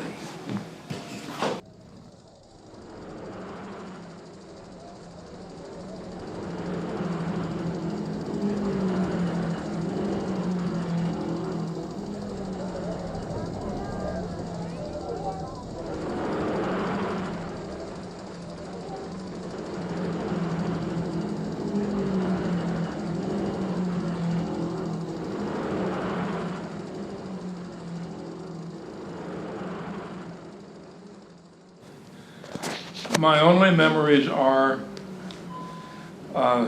we sat down in the front of the old grandstand, you know, from here to the wall from the actual racetrack. And I can remember that the cars were so loud they hurt my ears, and my uncle saying, "When the cars are coming, you know, put your fingers in your ears, okay?" They went fast, they slid around the corners, they threw a lot of dirt. But beyond that, they smelled wonderful. And I don't know if you know anything about castor oil as a blending catalyst, but you could take, for example, today, if you want to mix up some fuel, you could take methanol and gasoline and pour them in that thing, and you could see a clear line of separation. They will not mix. Castor oil mixes with everything. You put 4 drops of castor oil in there and boom, they're all mixed together. So back in those days, the racers had their own secret, you know, 7 secret herbs and spices fuel recipe, and they used castor oil to get all that stuff to blend. And if you've never smelled castor oil, I recommend that you find somebody's got a model airplane, because they run methanol and nitromethane blends in it, model airplane fuel. I have a nitro RC car. Okay, that so you know what it runs a smells like. And they use 0.18 castor oil to cc blend that engine stuff. in it. Yeah. Many years later, I was racing motorcycles in the American Historic Racing Motorcycle Association, which is a vintage bike outfit. And as long as the bike was age appropriate, they didn't care what size engine you had. And I was at a little disadvantage because I had 250 Honda, and I'm racing against my main competition, two guys who had 500 VSAs. Wow. And I bought 2 gallons of model airplane fuel at a hobby shop in Bloomington. And a friend and I went to race in Michigan. And David said, well, are we ready to run? Because he was going to ride the same bike in a different class. And I said, yeah, and I fired it up, and he standing behind it, and he came around and said, oh my God, what are you burning in this thing? And I said, what is gasoline? What do you, he said, you lie. So then I smartened him up and told him what I had. And it made a definite difference. Yeah. Well, anyway, so I went out there, and I remember that, and I remember the car smelled good, and my uncle, having gone to races before, I remember him saying, so who's going to win out here? Pick a car. Well, I'm a little kid. I picked a red car. I wanted that car right there. He picked some white car. Of course, it won because he knew who everybody was, and I didn't. But I've been hooked since that time. That's awesome. And, of course, I'm growing up when World War II is going on, so there isn't any racing. And somebody came, well, at the end of World War II, my uncle and my granddad and I went to some races out of 25th Street, and they had midget racing out there. And I can remember going into one of the races, and a guy was selling racing newspapers. And I wanted to buy one, and he didn't want to spend a quarter or whatever it was that it cost. But then he smartened me up. I'm, by this time, let's see, I'm 9 years old. I thought this was, like an annual deal where they had this race out here, but we're up there in the grandstand, and I'm telling him how much I enjoy watching the races and everything, and he said, don't get the idea we're going to come here every week. And I thought, oh, they race every week. Oh. I didn't know that, and then somebody came around. I grew up in Decatur County, and my Uncle Albert had a general store where they had probably one of everything and no more than 2 of anything, or 3. And but in those days, people advertised things like the county fairs and all with these 17 by 14 posters. And there was a poster guy out front on a pole where they put, he said, Columbus Speedway. Ooh, Columbus Speedway, separate racetrack. And I don't know that I made it to the first race. I remember us going to some midget races out there, which of course I enjoyed. And I can remember the same uncle saying, he'd always get PO'd, why you got a damn race car and bring it to the track to work on it? It ought to be running when you get it here. Because they would hold up, well now, here, Billy Joe Bob's got a couple of things to do to his car yet before we can run. Knew none of the names of anybody, and realized later on I was seeing people that I would become acquainted with. Bob Wilson, who used to have a liquor store out here on State Street, was very successful. And a guy who became a good friend later on, Justin King from Columbus. In fact, I drove one of Justin's cars in later years. Went to the hole on a regular basis with my high school friends. Somebody would have a driver's license if the rest of us didn't. And we'd go, and this is in the days when gasoline cost like 20 cents a gallon. And we'd go to the hole, and sometimes we'd go out to 25th Street. Mutual Roaring Roadsters ran every Thursday night out there. They ran 7 nights a week. They were that popular. And there were some good cars out of Columbus. Dan Walsh had a very successful car. His brother Lowell Walsh had a very successful car. And I can remember that old grandstand just being packed. And of course, as a kid of 14 or 15 years old, I thought that grandstand probably held 3,000 people. When I put on my own first event as a promoter at the track out there, I found that it actually held 800 people. But anyway, we went to the hole, and a friend of mine who was older got out of school and promptly joined the Air Force in 1954.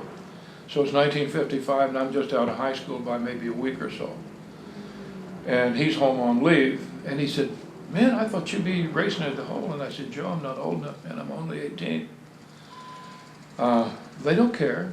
"What do you mean they don't care?" "Well, they've got this class out there they call jalopies. They run on Wednesday nights. All you got to do is have a car with a seatbelt in it, have the glass removed, have the doors fastened shut some way, and have a helmet of some kind." And I said, "What do you mean a helmet of some kind?" "And there's guys wearing football helmets up there, they're racing, and they don't care." So I went up the following Wednesday night just to check it out. Well, sure enough, they didn't care. In fact, a friend of mine from North Vernon was one of the guys racing who was my age. And I said, "Tom, is this true?" And he said, "Yeah." And the next day I called a high school buddy of mine who had a 1940 Oldsmobile two-door sedan. And I said, "You haven't been driving that thing, do you? You're going to keep it? You're going to drive it? What are you going to do with it?" And he said, "I don't know, what do you want?" I told him. He said, "Would you give me $20 for it?" And I said, "Yeah." So now I'm a car owner, but I didn't have any way to get it up there. Well, a friend of mine, Jerry Bullock, folks owned a hardware store in North Vernon, and they had a flatbed 2.5-ton truck. And there in North Vernon, we had loading ramps along the railroad tracks where you could back a truck up and load a car. So I called him and I said, "Hey, I'm going to start racing up the hole with Tom Albertson and the other guys. I just bought a car. You want to be a partner?" And he said, "Yeah." And I said, $10? And he said, "Yeah." And then I called 3 other guys, and I'm sorry, we called 2 other guys, and sold them partnerships for $10. And as I've told people, it's the only money I ever made racing as a car owner, because I had $20 in my car and I had sold $30 worth of partnerships. And the following Wednesday night, we came up here and raced. And we didn't know anything other than we thought if we could get as much weight off of the car as possible. Well, 2 things happened. One was we found that the car would not fit on that flatbed truck because the bed wasn't long enough to get the back wheels up. So we took it to a welding shop there in North Vernon and told Lou Tempest, who owned the place, what we needed.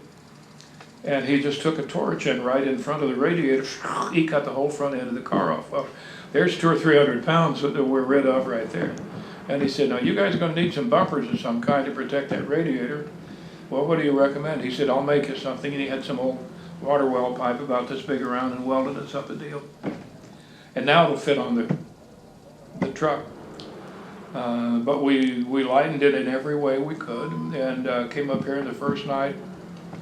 They started everything inverted, which was the fastest qualifier is the last guy, and the slowest guy in a race is on the pole. And of the 8 fastest cars, I was the 7th fastest, and I started outside in the front row of the first heat. And all of the guys that I had been watching throughout my whole high school career, who were the hot shoes, are in this heat with me. And I was, to say that I was uptight would be an understatement, because there was Bobby Baker was in that race, and Tandy Holcomb was in that race, and Ted Pfeiffer was in that race, and Jim Quillen was in that race, and everybody, like I say, who was a major runner there was in my heat. And we took off, and a couple of 3 guys passed me, and I was exhausted. I was so uptight that I was just worn out driving that thing in about 3 laps. And it didn't matter because, as I said, we didn't know anything about anything, and the battery mounted up on the firewall right here in front of the driver. They had a little shelf. And what we didn't know was originally it also had a strap that went over the top of there that held the battery in place. And I just came out of the number 4 turn, all of a sudden the car quit running, and I stepped on the clutch and turned it and went into the infield. My guys came running over. What happened? I don't know. We raised the hood, and the battery had fallen out. It's an essential piece.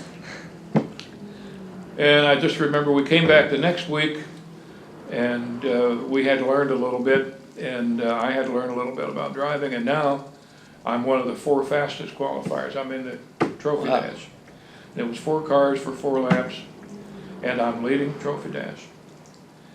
And we weren't smart enough to check the fuel.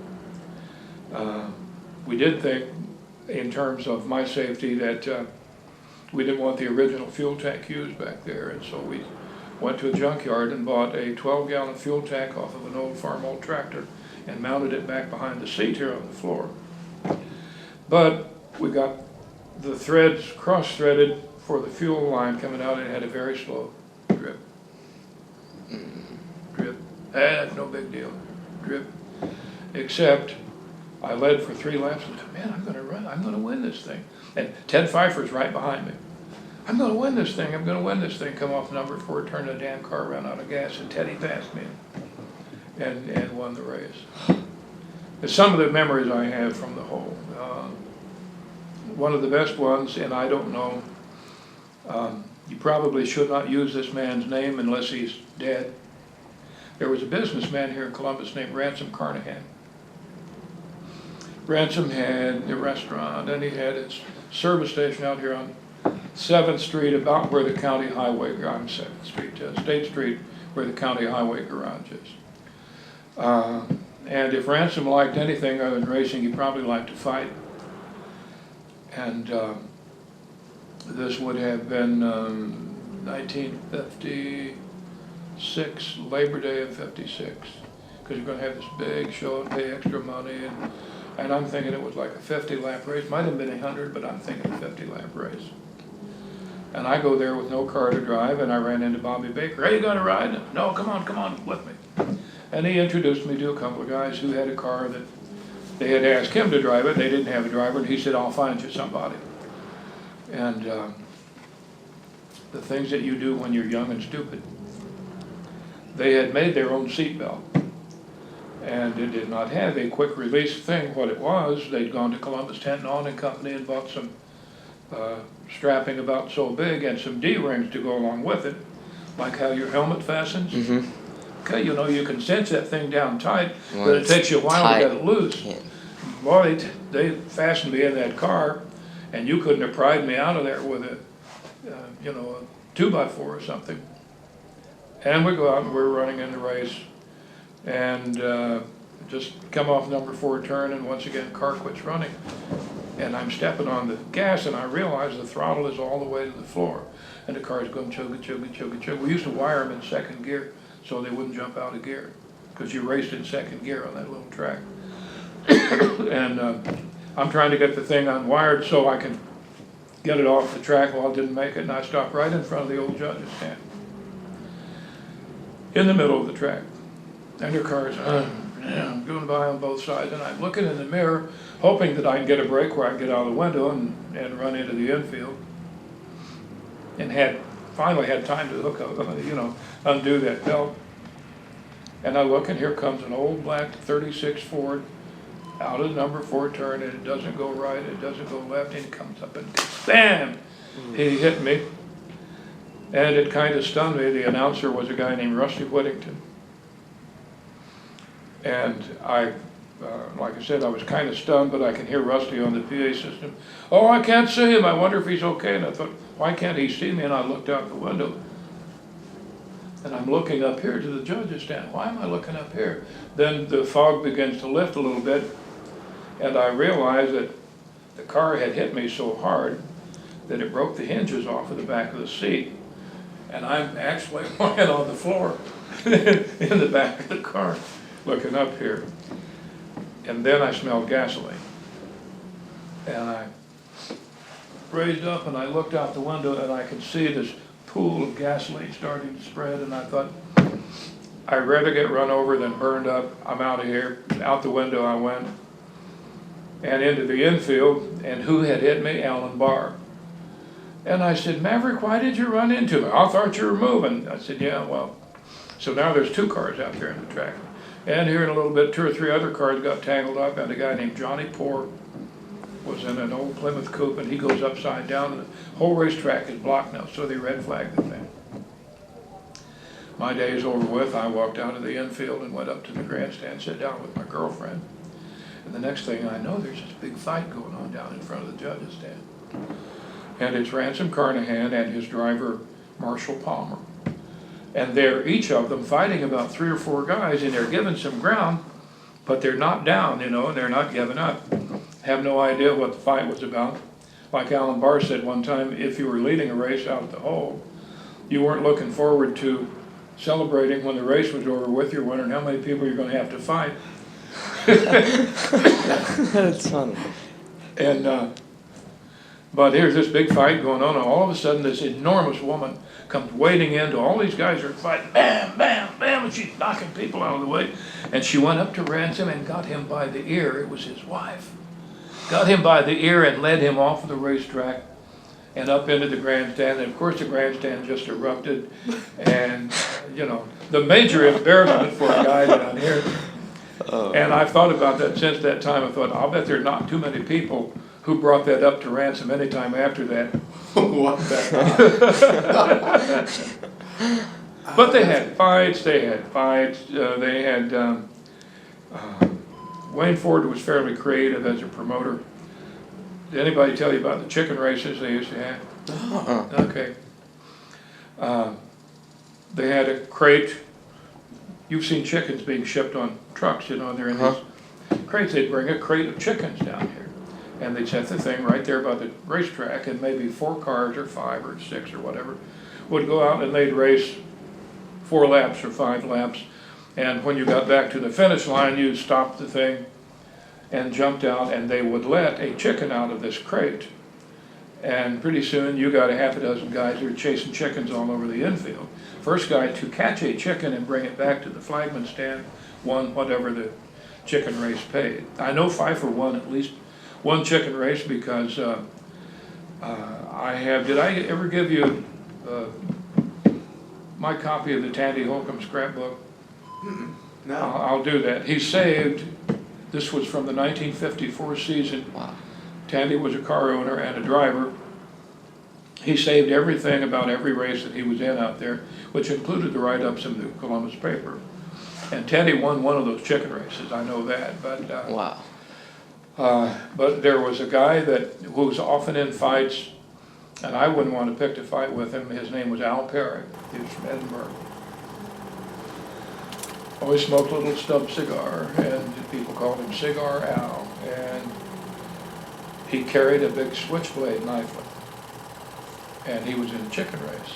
And they turned the chickens loose, and everybody goes chasing after chicken, and Al just took that knife out and said, "Pah!" and nailed a chicken. Boom, dead chicken. He runs with it up to the flagman stand. And I remember seeing that and thinking, let me not get into anything with this guy. Yeah. This would be a bad guy. Did they count that as a win? Yeah. Yeah. And he brought the chicken to the flagman stand. You know, the rules didn't say whether they had to be alive or not. Yeah. Wayne also paid you $2 or $3 rollover money. Because, you know, the crowd liked to see destruction. And the track originally was fairly flat. If you look at the old pictures of the midget races and whatnot. But Wayne banked the track by having somebody with a bulldozer coming where he went into the turns. They dug down this way and pushed the dirt out this way. So now, if you went to the inside of a turn, you actually kind of went downhill going into the thing. And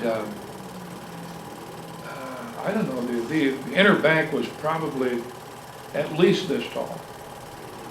And there was a guy I used to race with named Bobby Patton. And Bobby drove anybody that had a car that didn't have a driver. He was a good driver, they'd put him in it.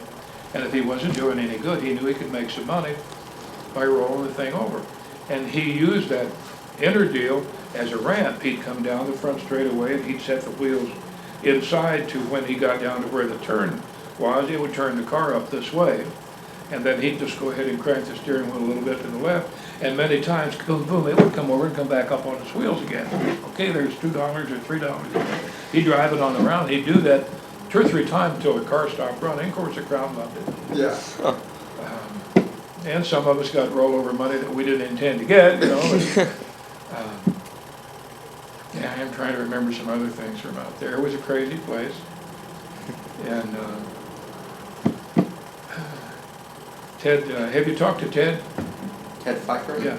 Not yet. Ralph.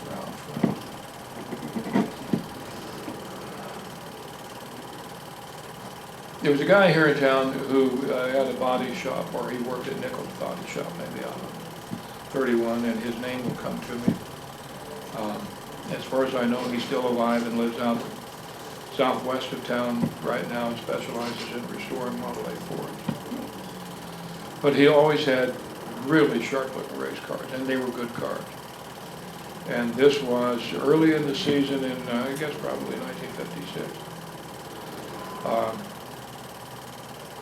The fence around the track that Wayne Ford built, he was a pretty creative guy because he built bleachers. Originally, the track didn't have any seating out there. And Wayne went to REMC, or the telephone company, and when somebody would hit a pole and break it off, they'd have to, you know, dig the old pole out, put a new one. He bought those broken pieces, and he cut them into sections about so big and dug holes up there on the hillside and buried those things in there. Well, they're already preservative treated, you know, they're not going to rot. And then he nailed planks across the top of them. Now he's got bleachers. He did the same thing for the post around the racetrack for the guardrail. And the inner stuff that he covered them with, he went to whoever's sawmill, and you know, when you cut a log, the first piece that you cut off there is going to be flat on one side. It's going to have the rounded part of the tree on the other side. He bought those sections and nailed them up with the flat side up against those posts. And it made a good guardrail, except he didn't have his posts anchored all that well, and people would hit the fence on the backstretch, and little by little the fence, instead of being vertical, it got over and over and over, and it was like this.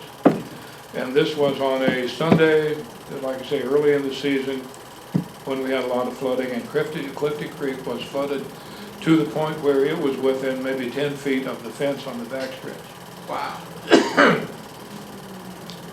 And Teddy got tangled up with somebody. He was in this,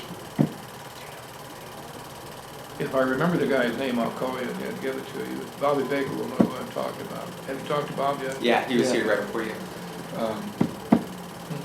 Anyway, Ted gets tangled with somebody and it turns his car this way, and he hit that fence. It was just a ramp, and I can still see that car went over and disappearing behind there. And I was in the infield, and people, of course, went running over there, and there's no car or anything. There's just this muddy water, Clifty Creek going down. Oh my God, Teddy's going to drown. People are taking off shoes and ready to jump in, and suddenly Ted appears, and he's standing about knee deep in water out there in the middle of the creek. And he jumps off, swims over to the bank, people help him out. Well, Ted, how'd you end up that way? And here's a guy who was very sharp.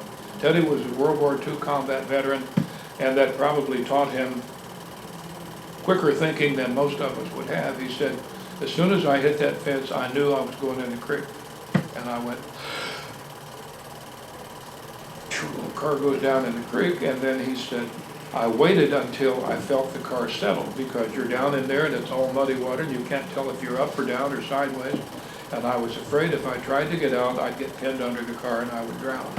And he said, I waited until the car settled, unhooked my belt, came out, and he's out. Which is pretty amazing. That's really smart, yeah. Wow. Yeah. What most people didn't know was, well, his friends knew, but Ted only had one eye. He lost that eye. I think he lost an eye in the war, his left eye. And as I said, most people didn't even know it. Hell, he raced sprint cars in USAC and they didn't know he only had one eye. But his hearing on the left side got real sharp because even though he's blind in that left eye, you couldn't sneak up on him and try to pass him because he knew that you were coming back there. It was fun, it did. Everybody was fun back in those days, except when they wanted to fight. Alan Barr told me he was once upon a time, you know, Alan's not a very big guy now, and he was an even smaller guy when he was racing, and he was going to be a peacemaker. He said there was a big fight going on in the infield at the hole. There were some people he knew involved in it. He said, I went up there, no, break it up. And he said, some guy grabbed me by the butt of the pants and the nap of my shirt and just threw me across the infield. And he said, that cured me of being a peacemaker. Yeah.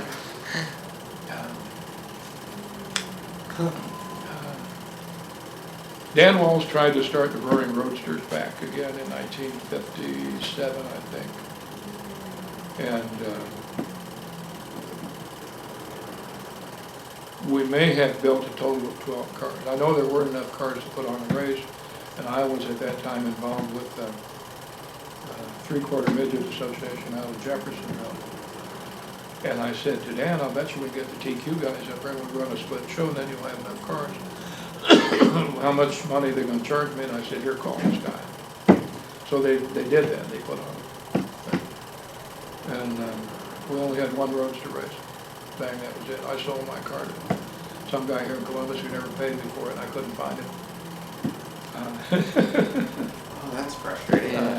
Bill something. Well, he seemed like a decent young man. And, hey, I can't pay you for it right now. Well, when do you get paid? On, you know, such and such a date. I'll have the money for you then. Couldn't find it, so I don't know where my car went. Not that it mattered. But the racing at the Fairgrounds continued until I think 1972. Here's a fun thing. The Indiana Association of County and District Fairs decided sometime around 1960 or 61, Pete Overstreet owned the Fairgrounds. And that's where the Bartholomew County Fair was held for years and years and years. And he had a beer stand. And the State Fair Association said, these are 4-H fairs, you can't have a fair any place where beer is sold, or you can't sell, if you sell beer at your fairgrounds, you can't do it during our fair. And Mr. Overstreet said, my fairgrounds, I'll do whatever I damn well please. And that's how the new fairgrounds came to be out on Highway 11. They didn't have any place to run anymore, and they bought the property out there, and I think the first county fair out here might have been in 61.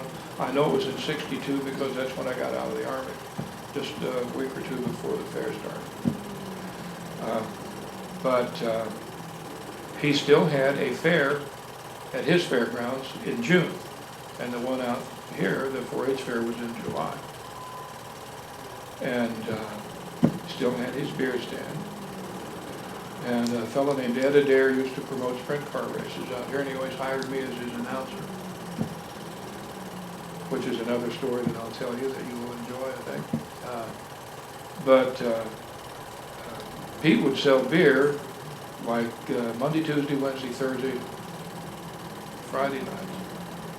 But he wouldn't sell it on Saturday night, which was the biggest night of his fair. And a friend of mine, Ernie Kearns, who used to own a record shop down here across from the Crump Theater, had a popcorn stand under the grandstand out there. And I said, hey, what's the deal with Overstreet? I know he likes to sell those hot dogs, and he likes to sell beer. Why does he not sell beer on the biggest night of the fair? And Ernie said, you have heard that Mr. Overstreet was beyond thrifty in some respects. And I said, yeah. And he said a beer permit, temporary beer permit, was, let's say, $25 a night for 5 nights. The 6th night, it was $50. He wouldn't ante up that extra $25 to be able to sell beer on Saturday night. That's interesting. Yeah. Anyway, I lived at 22nd. I lived in an apartment at 22nd in California. And I got a call from Ed Adair. And I had heard of Ed Adair, never met the man, but I heard that he was a shyster promoter who was known for running out on debts of one kind or another. And he called and said, hey, I hear you announce races. Yeah. He said, I'm going to do a midget race on the half mile out of the 25th Street on whatever date it was, Sunday afternoon. Going to get you to announce for me. And I said, well, I suppose. Well, how much do you want? And I said, would you give me $35, which was, doesn't sound like much, but it was significant in 1960. And he said, yeah, we can do that. So I went out, and he had like 7 or 8 cars at the most that showed up, and there was not a good car among them anyplace. I mean, they, as Butch would say, they were shit boxes. They were just junk. And I said, hey, Ed, we don't have enough cars to put on the race here. What are we going to do? Oh, we got it. Here's what we'll do. We'll run the first heat, and we will drop the winner out, and everybody else will race in the second heat, and we'll drop the winner out. Everybody else will race in the third heat, and we'll drop the winner out. We will have an Australian pursuit race, which I'll explain here in a minute. And then we'll run everybody in the feature. Okay. And he's got a full house. I don't know how much he charged to get in, but the grandstand is filled. And we start the first race, and we lose like 3 cars out of the first race. They just quit running. So if we had 8 cars, now we're down to 5. We run 5 cars in the second race, we lose another couple of cars. The crowd is getting hostile. And we start to run the third race, and we get down to where we've only got 1 car that will run. And now the crowd is really hostile. And of course they think that the announcer is the guy who's running the thing, so they come after me. We want our money back. And finally I got PO'd at them, and I said, look, you people are out like $3 a piece to come here and see this damn race. I have lost $35 to the same guy. So I don't want to hear your crap. But go down and see him, because there's an office under the thing here, and you can see him and collect your money there. In less time than it took me to tell you this, they're back up there. It's empty, there's nobody here. And I said, well, then we're all screwed. Just get away and leave me alone. I don't want to hear any more crap from you. So finally they left. And I noticed that all the guys who had come to race had kind of, like an Indian attack, they had circled all their cars in the infield. And a driver came walking across the track to me, and I'm packing my papers and stuff up and ready to leave. He said, hey, could you drink a beer? And I said, I would kill for a cold beer. Well, come with me. And as soon as I got within that circle, here's Ed Adair with a big wad of money in his hand. And he said, I owe you $35. And I said, yeah. Peeled it off to me. And he gave all the drivers $50 each. And they would never have won that much money with those old junk cars if it had been a legitimate race anyplace. So they followed him around. And I thought, well, I will trust Eddie. Now, years later, I'm doing fair stuff myself, promoting demolition derbies, motorcycle races. And we had our annual convention at the downtown Hilton State Fair Association, because they're all agriculturally related.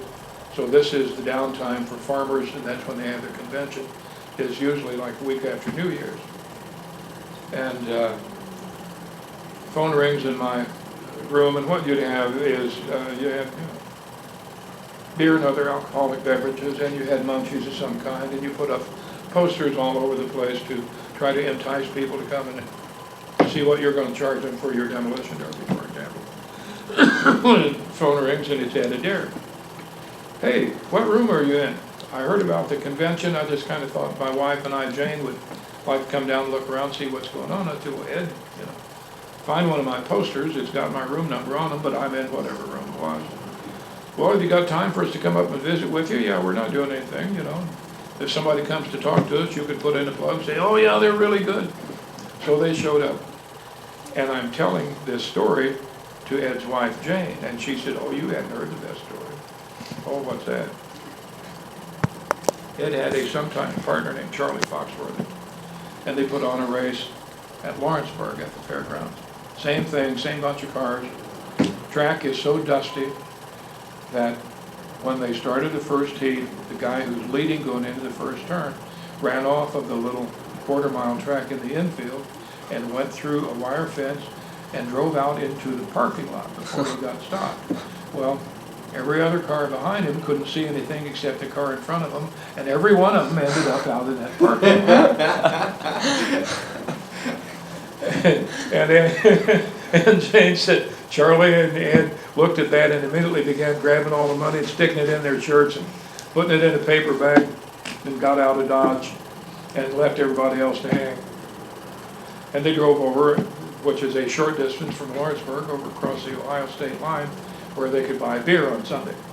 And they found a little mom and pop tavern someplace and went in, sat down, and had their bag of money, and waitress came to them and she said, how can I help you? We'd like to have a beer. Okay.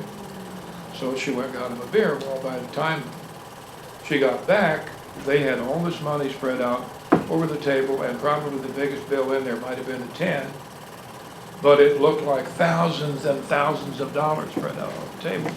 And she said, if you don't mind my asking, where'd you guys get all this money? And Charlie Foxworthy was a smart mouth.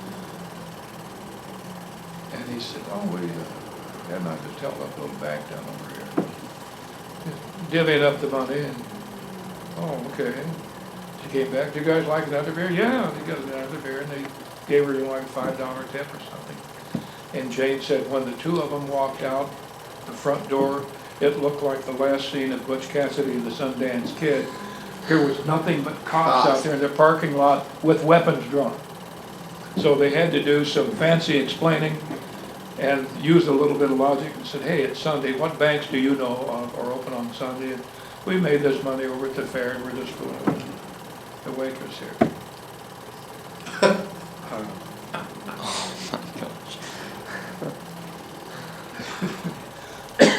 But I announced a lot of races for Ed after that, and like I said, I think he did his last one out here at the Fairgrounds in about 1972 or so. I did my first promotion at Mr. Overstreet's fair. He called me, wanted to know about doing a demolition derby, and I said, well, yeah, I could do one. And I had never done one before. I had announced for a guy who had hired me the summer before, and the one thing that I did notice was they always had big crowds, and the promoter seemed to be rather happy when the thing was over with, so I figured he'd making some good money. So I began to take notes and took a set of their rules and went into the business by myself next year. And that 800-seat grandstand, I'll tell you about. Overstreet came up and said, what will you charge me to do a demolition derby? I don't remember now, but it was like, normally I would do the first, if you were a fair association, my expenses for my insurance and my purse and my flagman were, let's say, $500. And I said, I'll do it for the first $500 and 50% of the grandstand receipts beyond that. Get me the 5, then we'll divvy up the other stuff, even. Well, I don't want to do that. What if I rent you the fairgrounds? And I said, no, that's going past accurate, Mr. Overstreet. I'm in this business, try to make a dollar. Well, then, why don't you do this? Let's you and I just agree, you give me $1, and I just need something to pull some people in there for that night of the fair. And then I'll rent you the place for $1.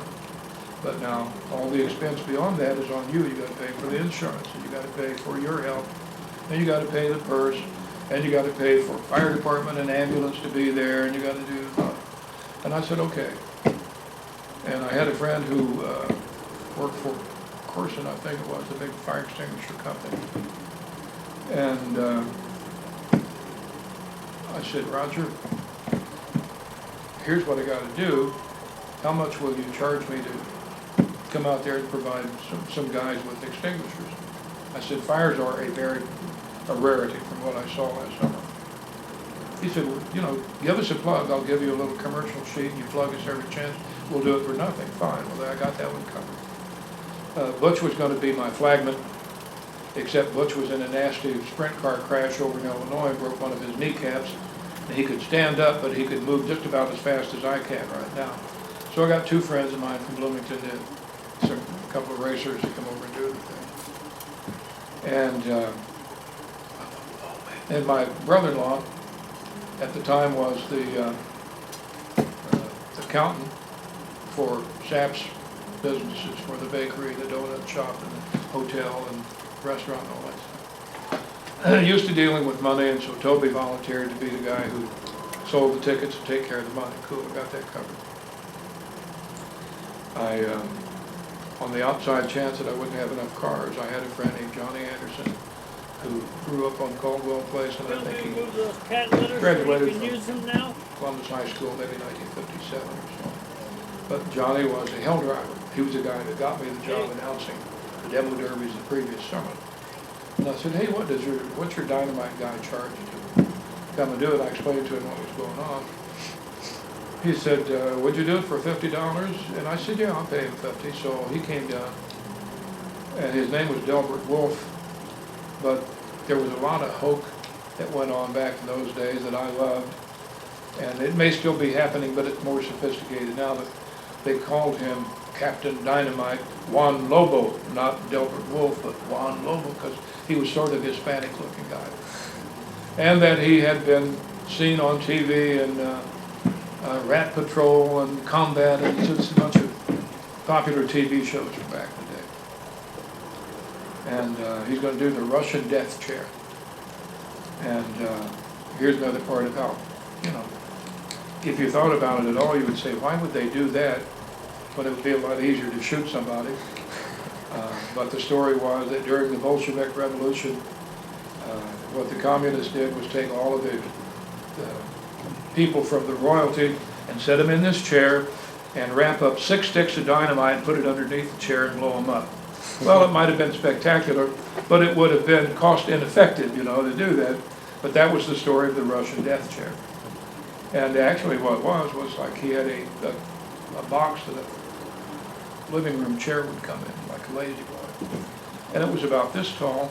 He took the box apart and set it this way facing the grandstand, turned the flaps on the bottom down this way, nailed them down to the ground, took spray glue, went around the outside of it, and covered it with aluminum foil. So when you're looking from the grandstand, it doesn't look a whole lot like a chair, but it also is a solid structure of some kind. And behind that, he built another little gizmo about this big a triangle and about this tall, and took 1 stick of dynamite and put it in a 5-pound bag of flour and laid it on top of there.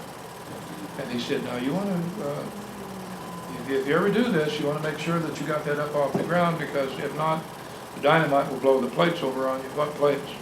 And he's got these 2 big steel plates that are about so big by about this wide, and they've got a piece of angle iron welded at one end, so you can stick this thing in there and they will stand alone. You put them right up against where the dynamite and stuff is, and when it goes bang, it creates a vacuum in front of those steel plates, and the atmospheric pressure behind them causes the plates to separate and fall flat on the ground. So when all the smoke clears and everything, it looks like the guy was in there with no protection of any kind. So he shot the dynamite for us, and the crowd loved it, and we got through our thing. And my wife and I went across the street to Frisch's, which was open at that time, because we hadn't eaten all day long. And my brother-in-law again gave me this big paper grocery bag full of money. Oh man, we did it big. Johnny Anderson anyway smartened me up. I said, how many people we got up here in the grandstand, John? 12, 1,500? And he said, no, 8. And I said, how do you know that? And he said, because we have played this fair with our L driver show enough time. 800 people is the max. Anyway, we go over to Frisch's, we order food. And we count the money, and we got whatever it was. And we already know what the expenses are. Pre-calculator days. Babe, do you want to know how much we made tonight? She said, probably not. And I said, we cleared $149 for all that work. But it was better than losing $149, because the next show I did, I took $1,300 out. So I didn't feel too awfully bad about that. But they raced out here. They had motorcycle races. I have a bunch of pictures from, I'm going to say probably from the look of the car, probably 19 1951 maybe, because there's a 49 or a 50 or maybe a 51 Ford police car in the thing, and it shows these guys who are selling tickets out there on 25th Street, and they're in uniform, so I'm assuming that this was an event that, not the police department as such, but probably the Fraternal Order Police put the thing on as a fundraiser, but some old motorcycle race pictures out there. I'm sure there's some other fun stories that I can't think of right now.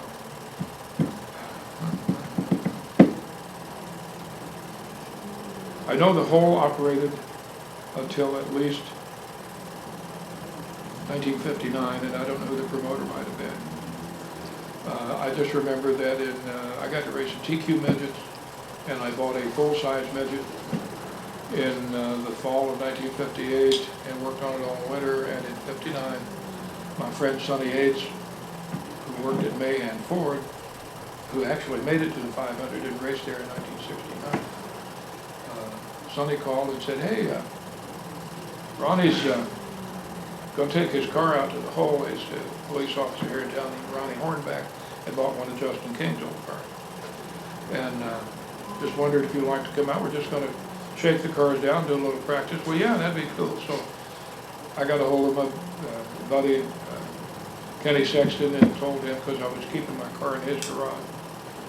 And we took my car out there. And the track had been run on. I know that, the grass was cut and the weeds down there. Most amazing thing about the hole is, and it's one of those, if I get around to it, which I never did, when I lived in Bloomington, one of our state senators, Vi Simpson, was the head honcho of whatever part of state government it was, or she was the head of the committee for Indiana Department of the Environment or Environmental Services. I wanted to call her and say, you need to send some of your people down and meet me in Columbus, Indiana. I want to show you what long-term pollution looks like.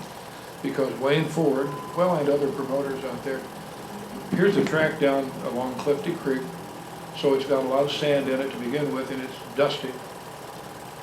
What they did was service stations changed your oil back in those days. And they would provide 55-gallon drums, and somebody would call you and say, hey, my oil drum is full there. Okay, we'll bring you a new one. They'd go get that one. They'd take the other one.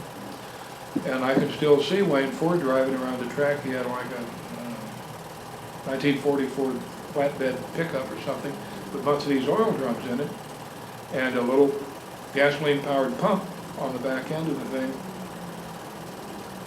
And his brother Bobby would ride on the back of the truck, and they would drive around and around and around the racetrack and pump motor oil out of these things and spray it on the racetrack to keep the dust down. In fact, if you didn't know that's what they were doing and you showed up at the track, you would think that was asphalt because it was black and shiny from all of that oil being put on there. And as Butch said, you could also tell somebody who raced out there, because at the end of a race, you'd have like 1/8 of an inch of that dirty, nasty black stuff all over you. But Butch and I went out there, I'm going to say probably in 2001 or 2, sometime along there, to see what was left of the track. Well, the planks had all rotted away in the bleachers, but the poles that had the wood preservative on them were still sitting in the ground. They are. Yep. And there was the remnant of the old hot dog stand was still, it had fallen in, but it was still there at the top of the hill. But the most amazing thing was, where the racetrack had been that had all this oil on it, the trees that had grown up out of the actual racetrack were taller than the ones where there wasn't any oil in the infield. You'd think it'd be just the opposite, but it was almost like that oil was a fertilizer or something. You could have cut timber off the racetrack, and I wanted those people to come down and say, you run computer simulations and whatnot, here's the real deal, and I can vouch for seeing how many hundreds and hundreds and thousands of gallons of oil got dumped on this racetrack, and look at what happened. Andrew and I still race four-wheelers down there. Just And- for fun. yeah. Just ours not. We've made race. trails throughout all of it. And it's interesting to see where stuff's growing and where stuff's not. Very interesting. Well, it was, I was talking with somebody about that. It was a different time when Bill McCoy opened the track because you didn't have 200 different ways to spend your entertainment dollar. You had a Sunday afternoon, you could sit home and listen to the broadcast of Major League Baseball on the radio. Not that many people had TVs at that time. I saw, first television I saw would have been about 1947 at the Indiana State Fair. And they had, here's the grandstand looking out the track. Over here, and I don't know what they call it now, but it was called originally the radio building, because every radio station in Indianapolis broadcast from there. During the fair later on, it was the radio and TV building. But I remember going in there at maybe age 10 or 11, and they had TV. Wow. And they had a little set upstairs where they had, I think, one TV camera, and somebody who interviewed fairgoers who would be coming up there. And so if you went up there, you'd have your brother go up and get him on TV. Hey, I saw you on TV. But downstairs, they had all these little monitors, and the screens were about this big by this big on black and white TV. So there just wasn't that much to do, and it's no wonder that so many people showed up. Did I ever send you the picture of the parking lot? No, I would still. Have you got a sheet here, because I'm severely fatigued here today. If you could write some things down that you need, I will get them emailed to you. But longtime former racer and father of well-known race car owner builder Pete Willoughby now, Pete and Keith Coons, in midget racing. They are the premier team in the whole United States, and everybody who has been anybody has been one of their drivers at that time. Kyle Larson being the most recent one. They got a kid named Chris Bell who's driving for them, and if NASCAR doesn't lure him away this year, they're going to get him next year for sure. But Delbert Willoughby, Pete's dad, got these pictures someplace. He got two pictures, and it's taken after a race was over with out of the hole of the parking lot. And it's from back about where the meadow begins. That was the original parking lot out there, looking toward the trees. And all you could see are cars from there clear over to the tree line. And it says 1947 on the back of it, so it's the first year of the races out there. But I have those in my computer, and I've got... Do you have the original of that photo? Probably. Because if you could find that, that would be awesome. Our scanner that we have here is phenomenal. I want to get that scanned in at a really high resolution. Okay, well, these are drugstore pictures from back in the day. You guys don't remember, but there were places like, and mostly drugstores, where you took your roll of Kodak 120 film in and left it today, and came back 3 days later, whatever, picked up your pictures. So these things might be 3 by 3, 3.5 by 3.5, something like that. This scanner can make them huge. It scans it. Yeah, I know that I have them. I've got all of my pictures, originals, in different places. And I have said to my buddy, Gene Ingram, who has an enormous collection of racing pictures. I mean, he's got like a room for them. Wow. Because people who had collections know that he does that. So when they die, they leave him their collection. And I've already said, I'm going to have my kids, Gene, give you all of my pictures. They are not, however, cataloged in any way, shape, or form. And I've done my best to, on the back of all of them, to write, if it's not obvious who this is in this car, I'll write down where it was and everything. So he's going to get all that stuff, but I'll get those. I've got the original someplace. Okay. Just have to try to remember where they